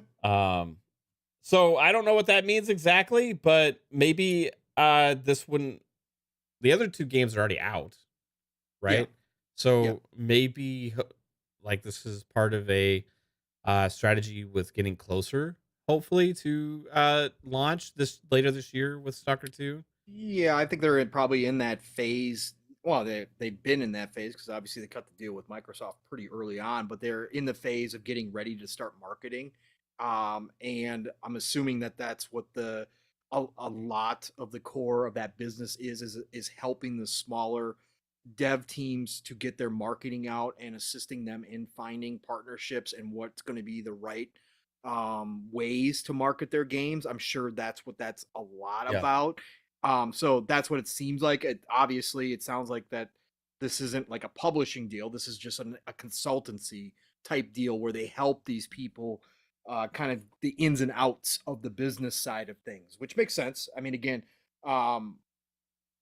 Game World GSC is not a big dev by any stretch of the imagination. They're a small team, and obviously with everything going on, they probably need a lot of help in that area, some outside help to work through that process. Because again, it is going to be Xbox console exclusive for a time frame, and we still don't know exactly. We heard rumors that it was 3 months, but again, where that is now because of the development, obviously the hell that they've been through, where that lands now, maybe they're just looking for outside ideas and trying to navigate some of this stuff as they get closer to launch. So that's kind of cool though, because Thunderful is one of the bigger publishing houses for indies. Obviously, we all know Devolver, we all know Annapurna. But right after those two is like Thunderful. Thunderful has been around for a long time and helped a lot of games come out. So interesting stuff. Cool email, Mav. Yeah. I don't know. Like I said, I don't know how big. It's also interesting that because Thunderful and Microsoft have a pretty decent relationship. Yes. Right? They cut that deal where all those Thunderful titles were coming to Game Pass. Yep. Right. We had that plethora. So very cool. I like it, and that is good information, man. I like it. Way to go, Mav. Breaking news, everybody, from Mav's email. That's Mav's the insider. In a, press release. Why don't you read the latest email from Todd since he sent you let me go to it real quick. Since you're best friends with him. Todd Howard, Starfield, confirmed 3/23/23, and look forward to making the Marchers proud. Signed, nice. Todd. Nice. Hey, I like it. Thanks, Todd. I like it. Thanks, Todd. Shout out thanks, back Todd. to you, brother. Can't wait to see you at the housewarming party. I'm bringing chips, Todd. Don't worry. All right. So another small news today. Saudi Arabia has reportedly increased its stake in Nintendo for a second time in a month. It is now up to 7.08% of Nintendo owned. Of course, Saudi Arabia has already invested into Embracer Group, which we're going to talk about in a minute. My guy Lars took a lot of Saudi Arabia money. They own like 8%, a little over 8% of Embracer Group. We heard Saudi Arabia was getting into the games industry more and more. I believe they said they had set aside $100 million for investment into the video game industry. But buying into Nintendo, obviously, it's a smart buy. I mean, again, if you're going to buy into a company, Nintendo doesn't get much safer than that. They're going to continue to rock and roll. So, but Saudi Arabia is another one of those that I don't necessarily like coming into the gaming industry. I don't put them on the same level as China per se, but that they got a lot of skeletons in that closet. So, interesting. They have some not so great laws there. Yeah, they got some no great laws. They got some no great history, Yeah. a little bit of genocide here and there, a little bit of everything going on. So, yeah, I don't necessarily like this, but obviously they're throwing around money right now into the games industry. So, just thought I'd bring that one up there. And I think that's all the Yeah, small it's just news. funny that like the Xbox and all these things, and Yeah, Microsoft's getting so much like I put this on Twitter flack. flack over like trying Yeah, to make bigger plays in the gaming industry. right. Meanwhile, China, Yeah, you actually have actual countries that right. like China and Saudi Arabia putting their fucking like fingers in everything they possibly can, right? Right. Or with Tencent having done it originally, then China going out and acquiring part of Tencent, like going Right. out. They were all, yeah. It's like okay, so Epic is now have invested directly by China somewhat now, Right. and like Saudi Arabia now is like in all these Correct. different companies. It's like we're worried about Microsoft getting and acquiring an Right. American company. Like Yes. I Yeah. I don't It's know. a different world these days, Mav. It's a different world, brother. It's crazy. It is crazy. It is. So let's get into Bracer Group because they do their earnings calls as they always do, and they are extremely transparent with their earning calls. Like you want a full breakdown, you're going to get a full breakdown from Embracer Group. So let's run through these real quick, and then we'll get into the interesting actual game stuff here. Embracer Group, fiscal year 23, quarter 3, net sales rose 128%, organic growth down 3%, adjusted earnings up 78%. They have a total of 16,243 employees. Freaking ridiculous, bro. 16,000. This company came out of nowhere. Lars, man, this dude. 16,243 people. Internal studios are now sitting at 134 studios, man. 134 studios, 224 projects now in the works. 94 projects are scheduled for fiscal year 24. And again, remember, fiscal years don't follow the regular years. Again, this was their fiscal year 23, quarter 3 already. So they're coming up to fiscal year 24. By the end of this year, they'll have started fiscal year 24. So they have 94 projects. 58 of them are unannounced projects, man. 58 unannounced projects. They will have 31 AAA games out by fiscal year 2028. So by the end of this generation, they will have 31 more AAA's games launched. So that's approximately, we're talking about 4.5 years, man. 31 AAA games. That comes out to like almost 8 per year, brother, if I do my math correctly. That's pretty ridiculous. 19 of those AAA games will be out by fiscal year 2026. Let's see here. What else I got? Goat Simulator 3 and Evo West sold in line with management expectations. Then we got word out of this, Mav, that of course we already knew Saints Row did not do as well as management had hoped. And then we found out the budget for Saints Row. Yeah. All right. Hey, everybody listening right now, whether you're interested in business or not, I want you to hear this number. I'm sure most of you that are in our chat have seen or played Saints Row, the new one, at some point. We're not here to talk about Saints Row again, by the way, but I want to throw this number out to you. They are stating that Saints Row's budget was $100 million. $100 million for that Saints Row. Mav, I don't know where it went, man. There might have been a lot of pizza parties at the office or something, because I don't know where $100 million was spent on that game. And I know that, making games has gone up in cost. We've heard that plenty from the industry, and that the cost continue to go up. Yep. But if you had told me when that game launched that it cost them $100 million, I would have choked a little bit like you just did. Yeah. $100 million. No, that's okay. I was fine. I was like,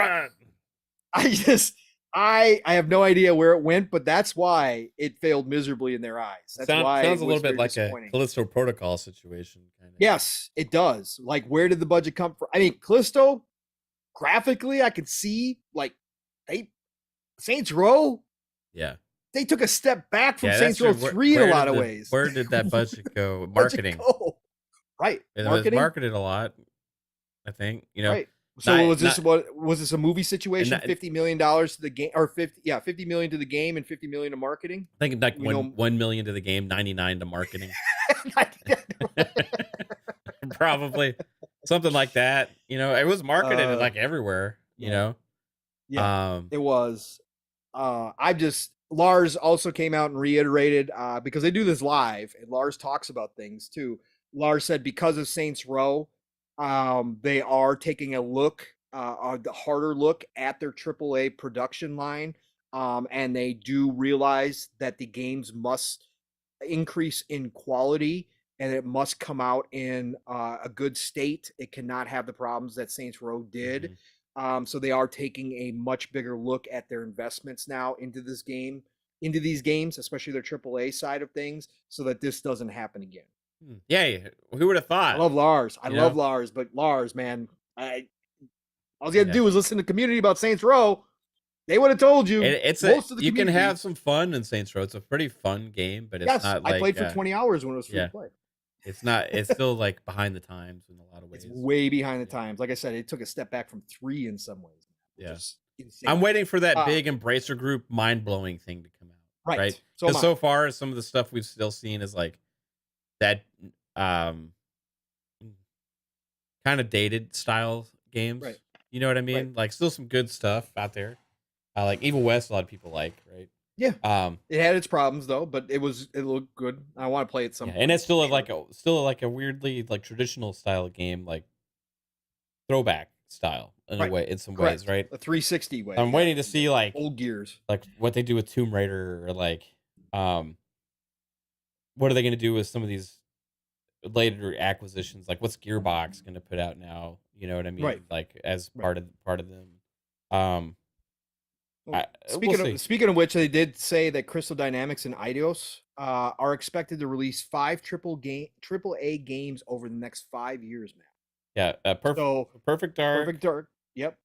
Go ahead. So hold on. Perfect Dark. Yep. Fable. Yep. Deus Ex. Rumored. Deus Ex. Yeah, Deus Ex. Tomb Raider. Yep. And then the question mark. And then the unknown. Right. So what is that? So there's one more. And which studio is it coming from? I'm assuming it's Eidos, because they've got 2 teams that are big. And Crystal Dynamics is now spread out between Tomb Raider, Perfect Dark, and Fable, right? Or is Eidos happen? Eidos is on Fable. Okay. So that splits it up evenly. So who's this 5th game by? Yeah, they each got one primary project and then one assistance project right now. That's right. Yep. So the question is, what is the 5th title? 5th game. Yeah. If I was to put my money on one of the 2, I'd say Crystal. Okay. Just because I think I could be wrong about this, but just because their history, I feel like they're the bigger studio. Mm-hmm. So I don't know though. And the interesting thing also is, this another partnership game? Could be, because Lars talked that they would be looking at those contracts. But give me, if you had to guess, if it's one of their own games, what IP? Lord of the Rings. Okay. Lord of the Rings. Okay. Because they also said they have multiple Lord of the Rings projects coming out. Yep. So if you just kind of do the math on that, you know, like if I hear me out, right? I acquire the Lord of the Rings franchise. Right. I acquire Crystal Dynamics and Eidos Montreal. They're my most capable AAA developers that I have. Also, you have Gearbox. They could do something as well. Yep. But I am looking at my biggest talent and putting them on the biggest IP that I own. Yep. So I would say Lord of the Rings. But here's the question is, like, within the next how long? In the next 5 years. Yeah, they could do that. I'll say Lord of the Rings. And maybe it's a collaboration between the 2 studios. And making a huge, massive AAA Lord of the Rings game. I don't know. I'll give you mine. What is it? Legacy of Kain. Could be because they're bringing it back. They talked about potentially bringing that back, right? And they put out a survey about Legacy of Kain as well. Yeah, that would make sense. I think it's Legacy. Yep, I think they're going to bring that IP back. Those teams are pretty much going to act as like just working on their own franchises. Pretty much, but like you said, and Lars said it too. I think that they will contract out portions of those teams if that's a viable option. So who's going to make the Lord of the Rings games? They have 134 studios. Yeah, I hope they just don't shovel a bunch of Lord of the Rings shit out there. Well, you know? But that's what I was just going to bring up. They said 5. Okay, so for everybody who doesn't know what Mav's talking about or I'm talking about, they also announced during the Embracer Group meeting 5 Lord of the Ring games, which is cool. Great. 5 Lord of the Ring games by March 31st, 2024. Yeah. So we got to assume mobile's in there. We have to. For sure. I'm hoping at least there's like 1 or 2 traditional games, right? Well, is whatchamacallit underneath Embracer Group? Yes, right? Is Gollum underneath Embracer Group? Is that one of their teams? Fuck if I know. I think so. Okay, so that's one of them, which nobody's excited about. I mean, okay, I won't say nobody because I've seen some people excited about it, but most people aren't excited about Gollum. Let me look it up real quick here. Let's see if we can confirm this because that would be one of them. Yeah, I don't know who I've paid so little attention to this game because it looks so uninteresting to me. I can't even tell you who's making it. Like again, out of all the characters, don't get me wrong. I read all the books, watched all the movies, read all the books multiple times. A huge fan. Gollum is the least interesting character I'd ever want to see in a video game. Like I'd ever want to play. Like honestly, like he's great in the books. Don't get me wrong. He's like one of the main characters of the books, right? Like he is. I don't want to play him in a game. I just have no interest in it. Chris Jones says he's excited for it. Right on, bro. Yeah. Okay. Cool. And like I said, that's that's Nacon is publishing that one. That's out of Data Lake Entertainment. So it's not them. So but Nacon is not owned by Embracer Group. No, they are not. So they're a growing publisher that's making. They are huge, and we talked about them being a target for Microsoft because they have both Chinese and now They moved their headquarters to Japan. They're the ones publishing Test Drive's Solar Crown, I believe, right? Correct. Yes, Nacon's publishing a lot of games. Big movers over in the East for sure. So, so 5 games by March 31st, 2024. Everybody, Lord of the Ring games. We don't know where they are, and we don't know where they're coming from. Again, I would expect 2 to 3 of them be mobile. I would expect that. Yeah. Maybe 4. Well, maybe they're counting board. Maybe they're counting board games in there. You know what I want? Because they are support. What? Oh, of course, Battle for Middle Earth. We both want that. Yeah. So here's the thing. I'm curious about how this works, right? Because Lord of the Rings Battle for Middle Earth was an EA published game. Correct. EA no longer has the licensing rights to Lord of the Rings. What happens to the name Battle for Middle Earth? Does that license go along with the entity of? So like, can Embracer Group make a Battle for Middle Earth game, or would they have to create a new RTS franchise? You know what I mean? Probably would have to create a new RTS franchise unless they go buy the IP from the license or the name from EA, which they certainly could do. They've done that before, so. Yeah, but I'm wondering if like when EA had the license to make those games, if they retain the rights to the name and then otherwise otherwise maybe it would still be available in the storefronts, which it's not. No, it's not. So maybe it moves along with I don't know. I just don't know how that stuff works. But my dream would be for a Battle for Middle Earth 3. Or reboot it and just call it Battle for Middle Earth again, and come out with a proper big ass RTS game. If RTSs show up on console, if all these ones that we're getting, Mav, do well, then I think that chance increases, right? I think the chance increase that we get a new Halo Wars, and I think that I think that obviously we could see Command and Conquer come back because if EA sees success from EA's prone to watch everybody else, and if they see success somewhere, then we could see a return of that as well. And then I think it goes up that we see a Lord of the Rings RTS come back as well. So, but does Embracer Group have the studio to be able to make that? I don't know, but they can find somebody. If they don't have one now, they could find. Yeah, exactly.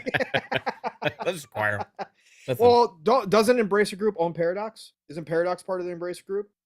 If I know, man. They own so many different things. Bro, it's so hard to keep track of. I'm assuming yes, because I assume yes anytime I don't know. 50-50 chance. Yeah, exactly.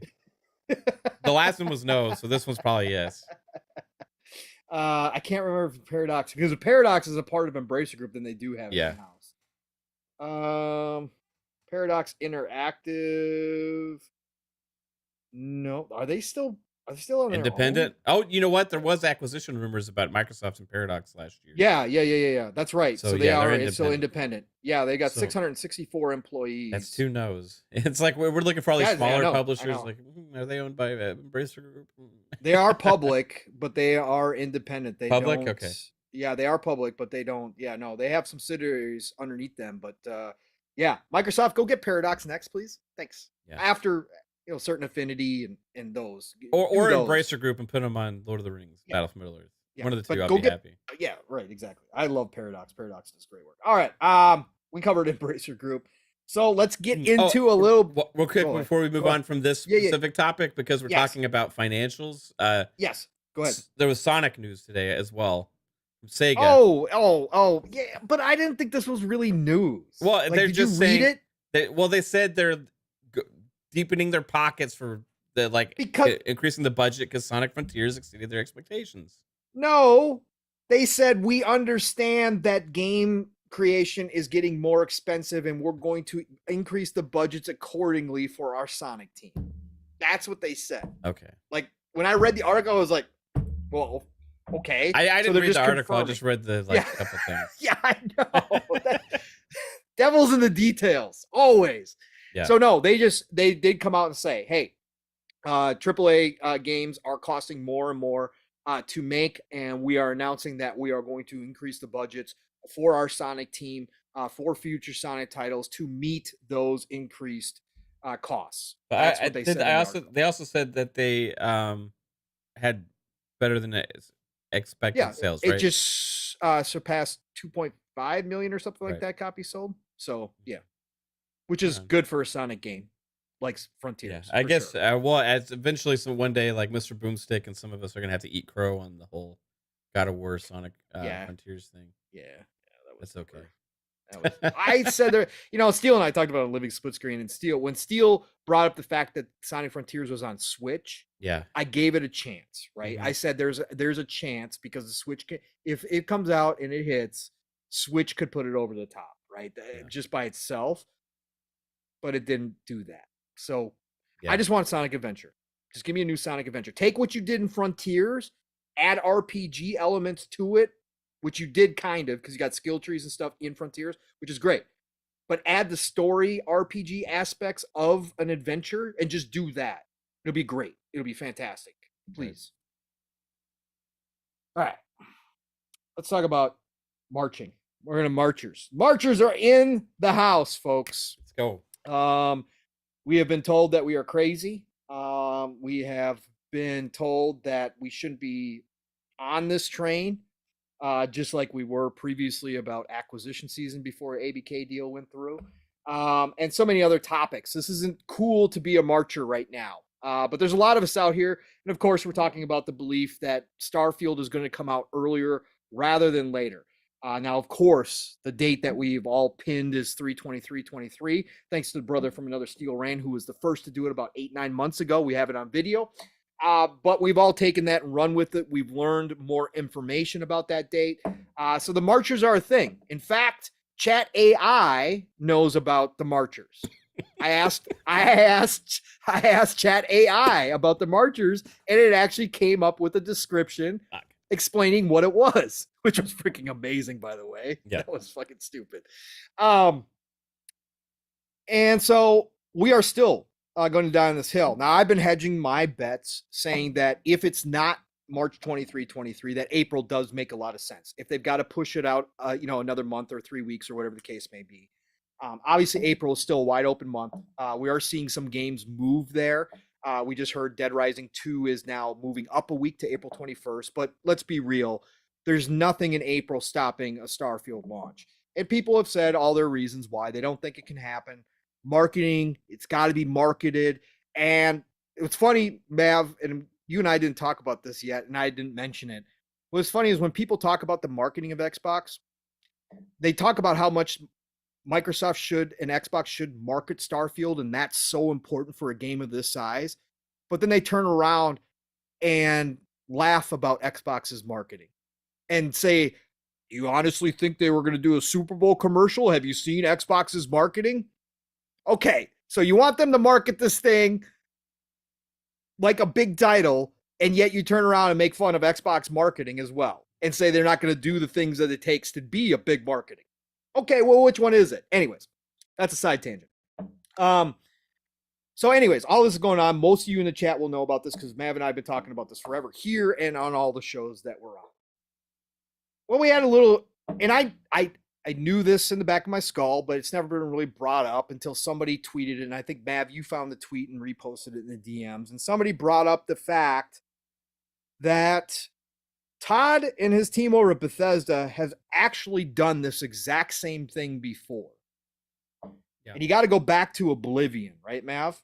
Yeah, and this is from actually a comment on one of our videos. Oh, was it a comment from the video? It was a comment. I thought it was a tweet that you found. On FSP, I think.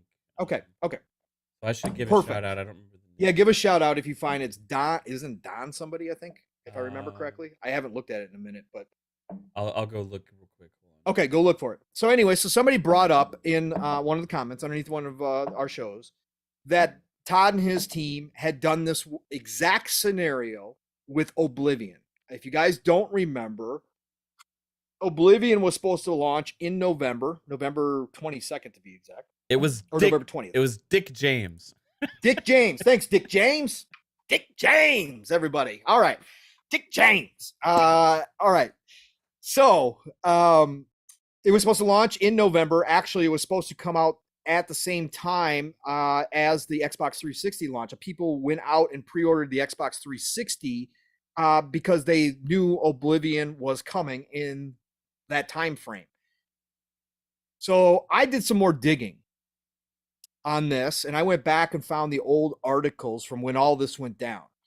And what they waited until and again, you guys got to remember, this is not when Bethesda was not self-publishing at this time. They were not as big as ZeniMax was nowhere near what it became. So that 2K was actually publishing Oblivion. And this was coming out on Xbox 360 and on PC. They waited till November 2nd, folks, to announce the delay. And when they announced the delay on November 2nd, according to articles, a lot of fans were upset, just like we all were last year, about Starfield. But they announced the delay November 2nd. 2K came out, and then Pete Hines came out, of course, from Bethesda and confirmed that they were delaying the game, and they didn't give a new date. All they said was by quarter 2, 20, oh God, what was the date? 2008, Mav? It's a long time ago. 2006, early 360 generation. 2006? God dang it. I should have kept the articles up. So anyways, they said quarter 2 the following year. Right. Okay. That's all the information they gave. Now 2K said, we think it's going to be February. That was thrown in there by 2K, but Bethesda said quarter 2. All right, folks. So again, they waited till November 2nd. They didn't even do it as early as they did this time around with Starfield, right? We got the Starfield delay in April of last year, I believe it was. Yeah. So they waited till November 2nd to delay it, said the game's not ready. We got to fix it. And you guys keep in mind, this is Oblivion. They just came off Morrowind. Morrowind was the first game that went to console. That was on the original OG Xbox, right? They were nowhere known as the kings of Western RPGs yet. They were building that way because a lot of people love Morrowind. Morrowind was huge on PC. Don't get me wrong. PC side of things, Bethesda's been known for a long time. But they just started getting known because the OG Xbox had Morrowind. So then they announced their next big game. Again, you go back and read the quotes, a lot of the same quotes as Starfield. This is the biggest game we've ever done. We're trying to do a lot of different things with this game. All the same type of quotes from Pete Hines and from Todd.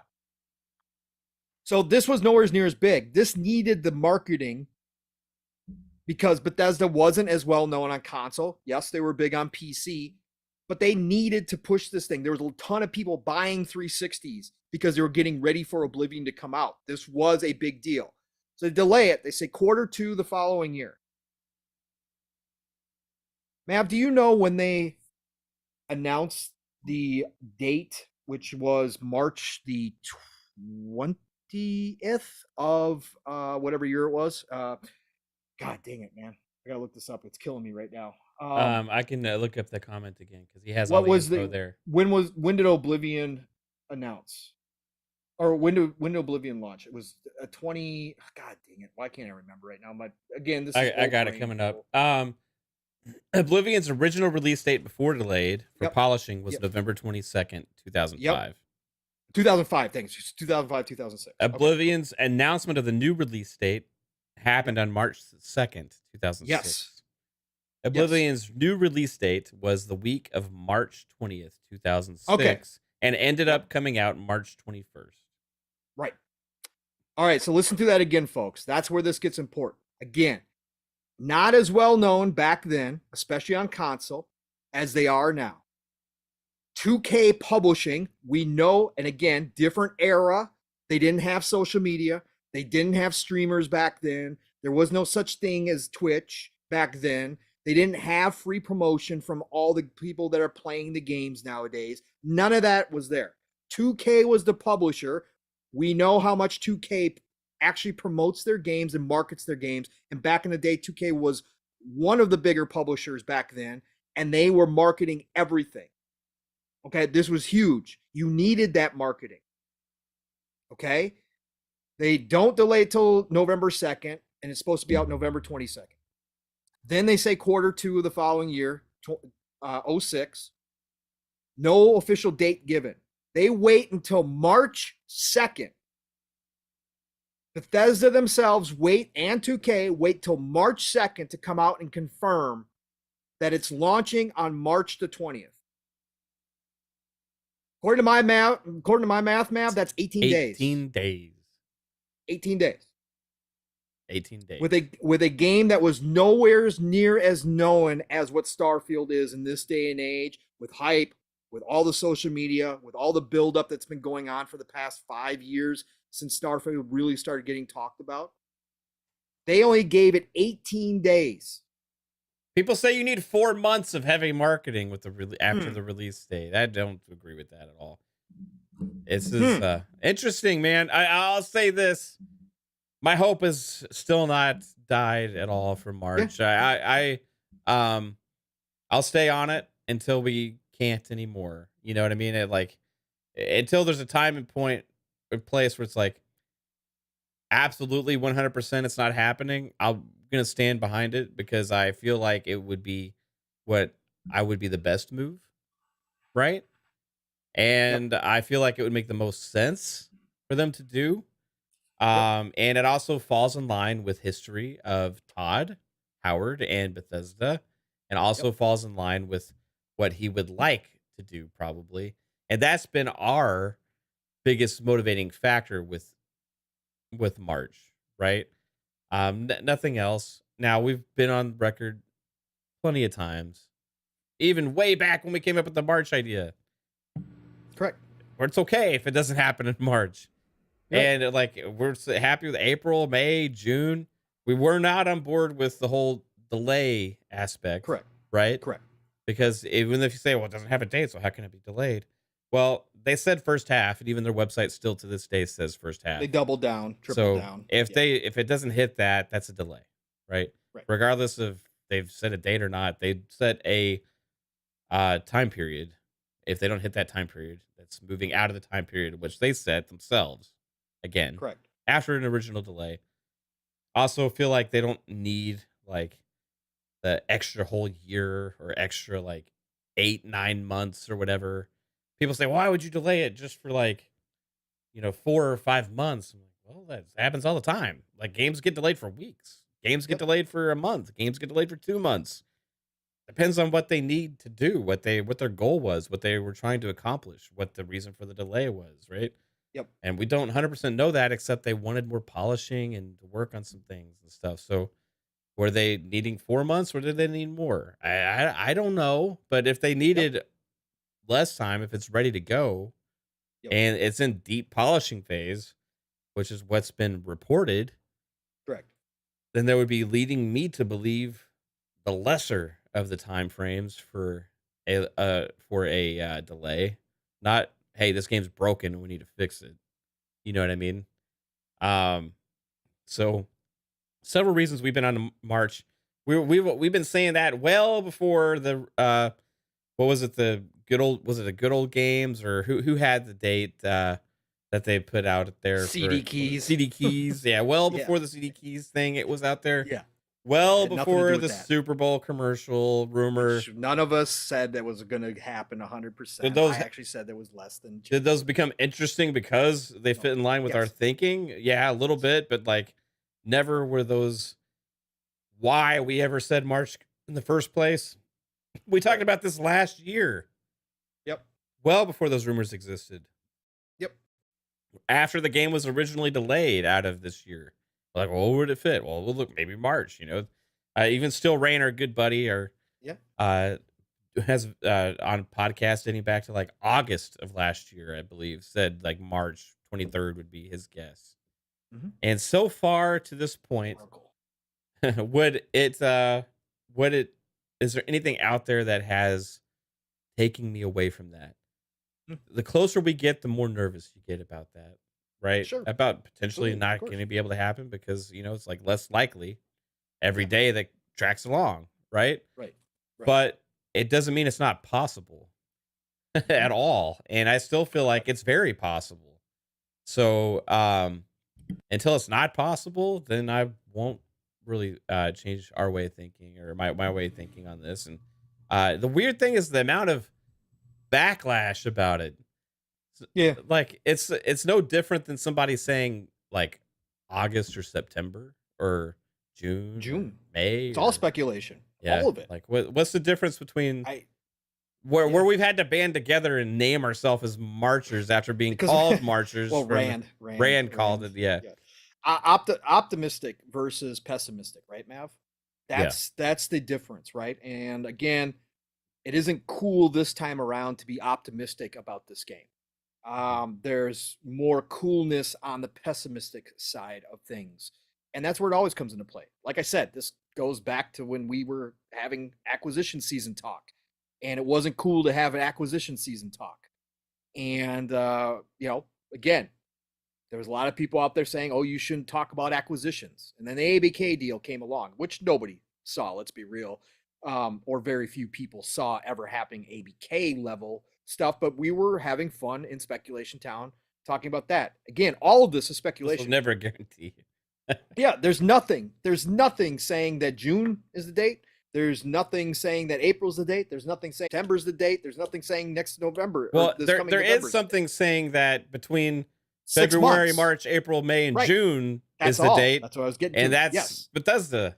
Right. And that's where we're in. And that's where we're speculating. We just so happen to be on the optimistic side of things. Yeah. Because, and again, we haven't just thrown this out there. Like originally, Steele just said the date fit in line with what Todd likes, which he was right. That was the initial thought behind it was, 3/23/23. It's that numerical thing that Todd really likes. But since then, we have added to this theory. Like any good theory, you build your case as to why your theory might be correct. And we have done that step by step. We're not just throwing this thing against the wall and saying, yep, just sounds great. So that's when it's going to be. No. We built a theory. Just like people who are Juners have built a theory, just like some delayers have built a theory. Now, I personally think our theory is much stronger than the delayers are. Yeah, because for a variety of reasons. It's just based on like pessimism, and that's it. Right. A lot of it is pessimism. It's just like, hey, they need more time. They need more time. Yeah, polish it. Why release games on top of each other all these Right. things, and it's like, but they're Right. saying still that it's first half. Right. So like, Correct. there's no information, period, whatsoever at all to support anything Yeah. after the first half right now. Right? Right now. Correct. Could it happen? Yeah. Sure. You know what I Absolutely. mean? Anything can happen.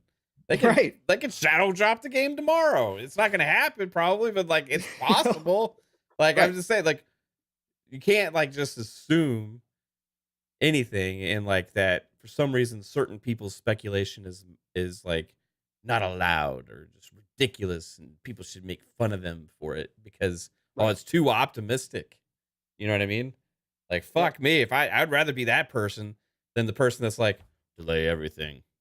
Just I don't want it. Just like everything sucks. Everything sucks, and it's like just delay it all because it sucks. It sucks. Like you know what I mean? Or it's not even that. Or you got plenty to play. Just play it. just play all that stuff. And don't worry about it. Listen, what does it matter? It's good. Again, as a grazer, I'm never going to be without games to play. That's never been a part of my argument. But I will say this. Maybe you're okay with it, and I'm cool with you being okay with it. I'm not going to hate on you because you're cool with waiting on a game. I don't care. What I'm going to say for me personally is you can give me 20 chicken nuggets, but if I know I got a steak that's coming, of course I want the steak first. I don't want to just be satisfied with my chicken nuggets. And to me, the steak is my Starfield. Okay, so yes, I want it. And I've said that from the beginning. My bias is not hidden here. Okay, of course I want it. But again, I'm not just saying, oh, I want it, so I want it to drop here. No. I don't do that kind of stuff. I'm going to tell you and give you valid reasons as to why I think it's going to happen earlier than later. And we've built that case, Mav, time and time again. And I think we're very strong. If you are beholden to the marketing campaign, which is a reasonable response. It is. Classic marketing would be longer. Okay. So if you are beholden to that, that is our weakest point, in my opinion, to our theory. If you are beholden to the fact that Microsoft absolutely has to market this game as one of the biggest releases in its history, and it needs that proper time frame, then again, that's our weakest point. I got a question for you. How much time is proper marketing time for a game of that magnitude? Generally 3 to 4 months, probably. See, I don't see that. I don't know. Here's the thing. What do you and this? Because I'm asking you because of that point. What do you consider marketing? Well, I would say that it's different, but I would say that commercials, interviews with magazines, news sites, previews of the game through magazines and all, magazines. I say magazines, websites. You guys all know what I mean. I'm old. So that kind of marketing ramp up. And then with Starfield, again, the people that say you should have a console, special edition console, you should have special edition controllers. Those should go out for pre-order. You should have pre-orders available for at least 3 to 4 months to get all that ramped up, right? So it's a lot of that. Yeah. Do I think that they were going to spend Halo Infinite money on Starfield? No, I don't. Do I think we're going to see Mountain Dew freaking, cans with Starfield on it? No, I don't think I've ever expected that. So that's for me where it kind of breaks away from that. And I'm like, yeah, it's gigantic, but is Microsoft and Xbox actually going to put like that type of marketing money in it? Or are we just talking about regular marketing that's just a little bit heavier because it's Starfield? But again, my counter argument is that Starfield markets itself already. It's already been in the minds of most people. The masses that everybody talks about grabbing with Starfield, that's not going to happen until people get this in their hands and start playing it. And then when they start seeing their favorite streamers stream Starfield and really see what it's for, that's when that hype will build. But it already has a bigger reach because people know Bethesda, people know Skyrim. So that reached 40 million players after 10 years, or over 40 million players after 10 years. Yeah. Starfield has that impact when it launches, when people start playing it, when people find out if it does do everything that Todd claims it's going to do or comes close. That's when it's going to really take off. No matter how much marketing you do to the masses, people are going to look at it and be like, oh, cool, it's a sci-fi game. Oh, cool. Yeah. That's what you're going to get out of the masses. As far as the marketing aspect, my kickback on that because I've heard that a lot, right? Yeah. And I agree games should be marketed heavily, but right. I feel like there's this like almost delusion within the minds of gamers about time right now, because 4 months, I don't ever see TV commercials for games launching in November, in July. We saw God of War Ragnarok ads. For on TV in July for November. I don't watch TV. I don't watch TV anymore, but I saw them on YouTube. I saw them, on different places. So in July and August, we saw God of War Ragnarok ads for November. Yeah. I don't recall any. You know what I mean? It may be like weeks leading up to launch, right? Like 3 or 4 weeks. Once they had the date down, yes, that's when the marketing started. Right. But I'm saying like I'm saying in July. Yeah. TV ads. Twitch. Yeah. They had God of War Ragnarok stuff. Maybe around the state of plays and stuff like that. Yeah. But I don't recall. I agree. I agree with you, Mav. Marketing's different nowadays. Like I'm just saying, like I do. 3 or 4 weeks is a lot of time to market something. Yes, and I agree heavily. Right? Especially when you got a deep dive, which everybody's going to be talking about. Everybody. Yeah. You have it's going to blow up. You have it. So you have a deep dive in, let's say, late February, early March, right? Mm-hmm. And then you release like almost a month later, right? You have all of that time to flood. Talk about a month. Think about that in perspective. That's like, how much have we been talking about the Last of Us show, right? That's only on episode 5, right? Like, you have multiple weeks over and over again. That's like half the season of the biggest shows out there. Like, time is, I think people think 4 months, but the time moves along a little bit slower than people are like in their minds. I think like that's a lot of the old days. Yes, that's a lot of time to market something, right? Like, and you really ramp up the heavy stuff. Yes. Weeks before launch. You don't market the shit out of something like 6 months before it comes out. You market the shit out of it right like a couple weeks before it comes out, leading up to the launch. Certain stuff, Call of Duty gets marketed heavily prior to launch, right? Call of Duty usually doesn't get the heavy marketing till there's like an August event, right? They have a little bit before then, but they have their August event. Whenever they do like the big reveal thing, or whatever. And that's what I'm saying. That's why I agree with you, because that's when everybody starts talking about it. When Call of Duty does the big reveal, then all of a sudden all the websites are picking up on it. They break it down frame by frame. They're going through it. Streamers are breaking it down frame by frame, looking for any little clue into the maps, all that kind of stuff, right? That's what's going to happen with Starfield. The minute you have the showcase is when it explodes, right? Yeah. That's when all the coverage. The only times we get like stuff like way ahead of time, sometimes like out of something like a Super Bowl, you may get like a big commercial for like something coming out way later, but that's the same thing as like getting a game trailer. Which we've had for Starfield numerous times. Right. We've had numerous deep dives from the not necessarily deep dives, but we've had numerous developer breakdowns and interviews and stuff and sit downs. We've had numerous times, even going into like breaking down the music and breaking down this. They've had numerous things and articles and stuff like that. So this marketing for Starfield has been going on for years now. Right. And it's actually gotten heavier this last year. So to me, the question is, what is marketing? If it's just TV ads and if it's just like YouTube ads and Twitch ads and stuff like that, personally, I usually don't see that stuff until like a month before the game comes out anyway, at least heavily. Maybe once in a while you get something dated around like something like a state of play when they reveal that trailer or whatever. But like, besides that, there's not much, and I wouldn't. It doesn't really fall out of line with what Microsoft usually does, right? Like even for their bigger games, like so. The whole aspect of having to market something for 4 months, which has been like a heavy argument against the whole March train, I just Yep. ask based on what? Yep. You know, based on what out there is the example of that?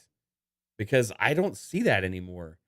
The marketing is the showcases, Yep. is the reveal events, the state of plays, and then Right. you have like commercials leading up for like a month to launch. When did Usually, when did Game Informer do their preview of Ragnarok? Game Informer. Yeah, remember they did that Game Informer. Hold on, I'll look it up real quick. They did that big blowout. Remember that Game Informer? God, where we actually Like saw the combat IGN for does the. like IGN first on some Yeah, things they too, do like the really IGN early. first and stuff, but God of War got that. Remember they had their first Mhm. look at combat from Game Informer. Usually magazine stuff can happen way ahead of time. Because they do the Yeah. videos too nowadays, obviously. Trying to remember exclusive coverage. When was this? You know, Cover like back in reveal. the day, was speaking of Skyrim, It was uh, August 30th is when Game Informer's cover of God of War Ragnarok mhm. went So live, and that's where we started seeing like the combat and the look at the the land and the different stuff that was different mechanics. Remember that's when yeah, we saw some of the different mechanics and that kind of stuff. So that was August 30th. And when did it launch? yeah. November what? I don't know, November something. But there's Yeah, games slated to come out in March and April. I'm not seeing the big games. I'm not right, seeing any TV commercials for right now. right. You I know what agree I with you. mean? Like, I I mean, agree with like, you. it's just not really follow like the trend of like No, what actually. I think it's a created narrative because of the scope of Starfield and how big it is, right. thinking that it requires this. The one Yeah. aspect of that I do agree with, if they have like a special edition Mhm. console, which I think they should have Yeah, done, that should have yeah, been out there ahead of time, sure. right? But maybe it's not going to happen. I don't know. If they just announced pre-order, like that'll have to happen when they announce the pre-orders, Right, the date, right? right. Because that will ship with the game. And they could have started making them last year, to be honest. Yeah. Again, that's the other thing. The marketing materials could all be done. They knew about the delay in April. They Hmm. could have gone ahead with their partners. They could have warehoused all the Series X's or Series S's, whatever special editions they're going to do. Could have had the controllers already made, towards the end of last year, knowing that they were going to have it out first half of this year. All that stuff could have been pre-planned. We saw the boxes already with the Starfield art, which we've verified is real. Scalzi verified that it's real. So, again, I don't think it's necessary, Mav, and I don't think in this day and age in 2023, when I was on with Fonz, shout out to Fonz, love Fonz, but Fonz is obviously on the train that you can't launch this thing early and it's not going to happen. Fonz is big into the marketing thing, and he's like, well, Yeah. they've done the studies on the marketing, and that's why they do it, and that's why they do all this time. But again, my question is, do you believe that Microsoft is going to turn around and spend all that money to do some gigantic marketing campaign with Starfield that's outside of their norm? I don't think so. Yeah, I mean, it's outside of the norm of the industry at this point. Right. Also, it used to be Right. back in the day, maybe, It, but like it's Sony's making a marketing push for God of War Ragnarok right now with extra special stuff, yeah, right? They're doing the that game's whole already around the out. world, but the Yeah, game's already out. Right. It's different now. yeah, you see what games. I feel like you see a lot of marketing right before the game comes out and after the Yep. game comes out. Right. Not like for like I'm not sitting here watching like 4 months from now. We're expecting Yeah. Street Fighter 6 and Tekken 8 come out. Right, that's in Right. June. I'm not seeing Tekken 8 commercials and Street Fighter 6 commercials right now, and we have release dates for those. I'm not seeing Diablo commercials all over the place right now. That's Right. even before then, right? So Right. like tell me where this whole 4 months of marketing thing exists, because I don't see it anywhere going on with any of the games that we actually know about release dates right now coming out in the next 4 months. It just is like an argument that I doesn't like. I don't know where it comes from. I think it's just a whole made up thing, honestly. Mhm. Yep. I'm just being honest. Maybe it's just people associate like 4 to 6 weeks. Actually, they feel like it's 4 months. Like Yep. I don't know. Right. I don't know, Mav, but I should also mention that Scalzi put out a tweet that one of the Starfield mods in their Discord had made a comment this week Mhm. saying that there was nothing to announce for the showcase, that they're still working on it, and there are some they're still working out the what did he say? Oh God, I have that somewhere too. They're working out the they're just working out some things about the showcase. He said we're not hiding anything. So, take that for what it is. Yeah. Again, they don't have to announce the showcase a month in advance. They don't have to announce the showcase 2 weeks in advance. They can announce this showcase a week in advance. They can announce it a couple days in advance, and everybody's going to attend. So not that they're going to do that, but what I'm saying is everybody's timeline with this stuff, like you said, Matt. Sometimes we still think of things in the old ways, and I think there's a lot of that. And I just see the opportunity. This is going to create gigantic buzz when this if the showcase pulls off. Let's say it's a great showing, like Todd's showcases, deep dives always are, and he nails it up on that stage, and they show everybody what they need to see out of Starfield. It just blows. Nowadays in 2023, it's going to blow up everywhere. Everybody's going to be covering it. Everybody's going to be talking about it. Every single podcast is going to be talking about it, whether good or negative. It's going to be all over. Everybody breaking it down. It's going to be, that's the marketing. Like, and then you ramp it up. Yeah. Then you start the ads. Then you got the release date out there. Everybody's like, oh my God, this thing is, 3 weeks away. This thing's a month and a half away. Whatever time frame it winds up being, it's going to be its own juggernaut just by that fact. That's my opinion. Could be wrong. It could not be wrong. I know Grub, IML, shout out to you, bro. I know Grub has said that I believe his latest was that he thinks it's June. Yeah. And Grub is usually very accurate. Not going to take that away from Grub. I think the things that we've been hearing is that there's multiple dates, and I think Colt talked about this as well. Colt's back on a September train. He's a delayer again. But a lot of people talk. Okay. Yeah, he put that in the one of the responses to my Marcher tweet. Oh, okay. He said he was going back to September. I said it was only a matter of time he went back to your delayer roots. But Colt has talked about this, and Skullsy has talked about this as well. Nobody within Microsoft may know right now. There are probably multiple dates on the table right now, and they've got to decide when it's going to hit, right? And I think from that standpoint, if one of those dates is a March, April date, if that's on the table, if Todd can make it happen, Microsoft's going to make it happen. Yeah. Because it makes too much sense to have Starfield. First of all, keep their promise, okay, of the first 6 months of the year. That's number one, because it really looks like Forza is going to move out. We'll talk about that when it happens, but it looks like Forza is not going to make it. So you got to have Redfall and Starfield. You can't have two of those big titles move out. So you keep your promise, number one. It starts off your 2023, which has already been phenomenal with Hi-Fi Rush, Age of Empires 2, Hogwarts even being a big seller on Xbox. You started off the year big time. But Starfield as your main draw, the one that makes a difference in your lineup, one of the biggest titles, as we've said, Mav said it first, the biggest title, the biggest launch since Halo CE, and I tend to agree with him. Starfield hits first. You set the tone for the new Xbox going forward. You show everybody, you hit your dates, you show everybody that you're serious, you show everybody that's why we bought Bethesda. Starfield drops and it creates the phenomenon, and then from there it's gravy. Okay, from there it's gravy on out for the rest of the year. And I think that's why you want it this early. It starts the year right. And I think Todd would want it this year. I don't think Todd wants it in June. I don't think Todd really wants it in July. And I don't think Todd really wants to push it out till the fall. I really don't. Because it looks bad. Yeah, I think if it was up to Todd, the game would be out sooner than later. So yeah. We'll find out and we'll see. The one thing about us that may be different than some others in the community that may be afraid to make rash things or move here and there all over the place based on like trying to make sure that they cover their ass and stuff. I'm not afraid to be wrong. No. Oh, I don't care. We're having fun speculating. We're not out here trying to be insiders, folks. Yeah, that's not what we're trying to do here. No, we're having fun as fans of a franchise, as fans of a gaming studio, fans of gaming that are trying to guess when our most anticipated game is coming out. Yep. Point blank, period. That's all it is. And that's what this has always been about from the start.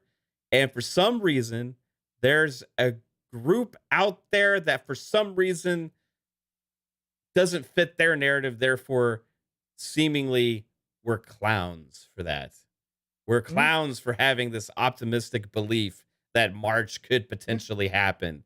And here's the thing. If it doesn't, that's completely fine with me. And that's okay. I don't care. I'll move to April. And guess what? Then I'll move to May. And guess what? Well, then I'll move to June. And if that doesn't happen until they tell us the date, we'll talk. I'll move to July and then August, because I want this game to come out and I have reason to believe it should come out sooner than later. Yep. And that's all it is. Right. So to anybody criticizing somebody for having fun speculation, I don't give a shit what you think. And I don't think anybody else that believes that March is a possibility really cares what you think either. Yep. It's fun to guess and have fun with this shit. Yep. And the only thing that the criticism back at the Marchers, who we were dubbed as, that we doubled down on, has made me double down on March just to annoy you more. Right? Because I'm going to be a stubborn asshole and stand on this square and keep saying it could come out in March sometime until it's literally not possible, just because for some reason you think it makes us look bad. Right. We don't care about that shit. Not here on this channel. This isn't about knees. This isn't about L's. Us this ain't about any of that shit. We don't care about L's or W's or all that stuff. And if you actually count and go back in time to where we talked about stuff way before anybody else did a lot of things, you'll be, maybe you should listen to Pong and Mav and Steel Rain and all the rest of us a little bit more, actually. Yeah. We may not have jumping on the train channels that other ones then jumping on the train when the shit actually happens. Right. But besides that fact, whatever happens, right? Yep. And if anybody wants to believe whatever date that they think, hey, kudos to you. And you have the right to have that fun speculation for yourself. But you will not ruin my fun. As in the past when we got flack for talking about acquisitions on actually what was the origin of PM and the PM. Right. When people said, people in the community should stop talking about acquisitions. You're not doing anybody any. This came out from people in the Xbox community, people, big channels, big voices, big follower counts, big subscriber counts in the Xbox community. You can't talk about acquisitions anymore. You should stop talking about acquisitions. Everybody's sick of talking about acquisitions. Why do we keep talking about acquisitions? There's literally nothing going on about acquisitions. Until something happens, it doesn't matter. So I actually went on a rant and had a video back then. Oh, yeah. It said, we're having fun speculation. If you don't like it, you can fuck off. Right? Guess what? Shortly after that, Microsoft went out and fucking announced the acquisition of Activision Blizzard. So if you can't tell us we can have fun speculation, trying to guess shit that we're having fun with as fans of gaming, I don't give a shit, because we do what we do here. And I hope you guys enjoy it, because that's why you're here. Bravo. I've got nothing to add to that rant. That's a classic Mav rant right there, and it is spot on. And let me tell you, just like all of you out there, like I said, like Mav said, we don't take this for W's, L's, whatever, clout, insider shit, whatever. We don't do that for this, or we don't do this for that. But just like all of you are going to come around and do your victory laps if it doesn't happen in March, or it doesn't happen earlier than June, guess what? If it does happen, we'll be here taking our victory lap, though. We will be. Like Mav said. Oh my God. We'll have a fucking party if it actually happens. Oh, we'll have a party. Oh yeah, it's gonna be a freaking blast. But like Mav just said, again, we are not out here for that shit. We don't promote ourselves as anything other than what we are, which is just gamers who are passionate about this industry, who pay attention, and who have some thoughts and opinions about what happens. If you do go back and listen to our old shows, even from a couple years ago, we were talking about stuff that came about, right? Again, we might not be out here promoting ourselves that way, and it's not about that for us. But again, we try to come as something intelligent. We're not just throwing shit out here randomly. We do come with some thought behind it as to why we think this way, and we try to explain that to the audience so that you guys understand that it's not just some random thing we came up with that we just run with. That's not what we do here. We do come, as Steele says, with a educated consumer perspective, ECP, and try to give you some really good ideas and thoughts, not to convince you of anything, but just to give you a different perspective sometimes, maybe. And there's plenty of you in the chat right now that have completely different perspective than us on the Starfield talk, and that is fine. That's what we are here for. If it goes past June, we will have another conversation about what that means. So, but if it happens June or before, I'm cool with it no matter what. If it does get delayed again, we'll have a whole nother conversation, and not everybody's going to be happy about the conversation, but I don't give a shit. It means something. So anyway, but we're saving that till then. Otherwise, this has been a great show. Again, Mav and I drop in here for almost 4 hours. Wow, what? Of content. Really? Oh my God. This is what we do on a light week. It's 10:30 almost, brother. Oh, it's 10:22. Fuck. Okay. Sorry. So, yeah, no. We're having a good time. We love this shit. We love having you guys in chat. We love all of this stuff. That's why we do it week in, week out. That's why Mav has so many shows going.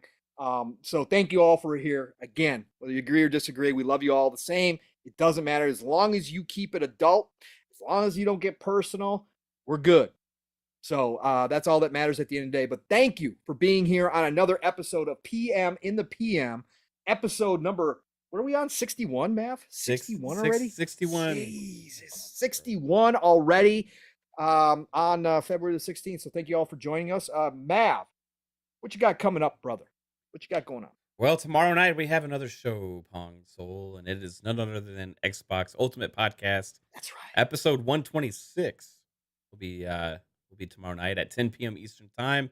Be having fun going over lots of topics with the family. Here you got Psycho and Jasper, and we'll see if 3-Bit makes another appearance in the, out of the wild. We'll see if that happens. Ooh.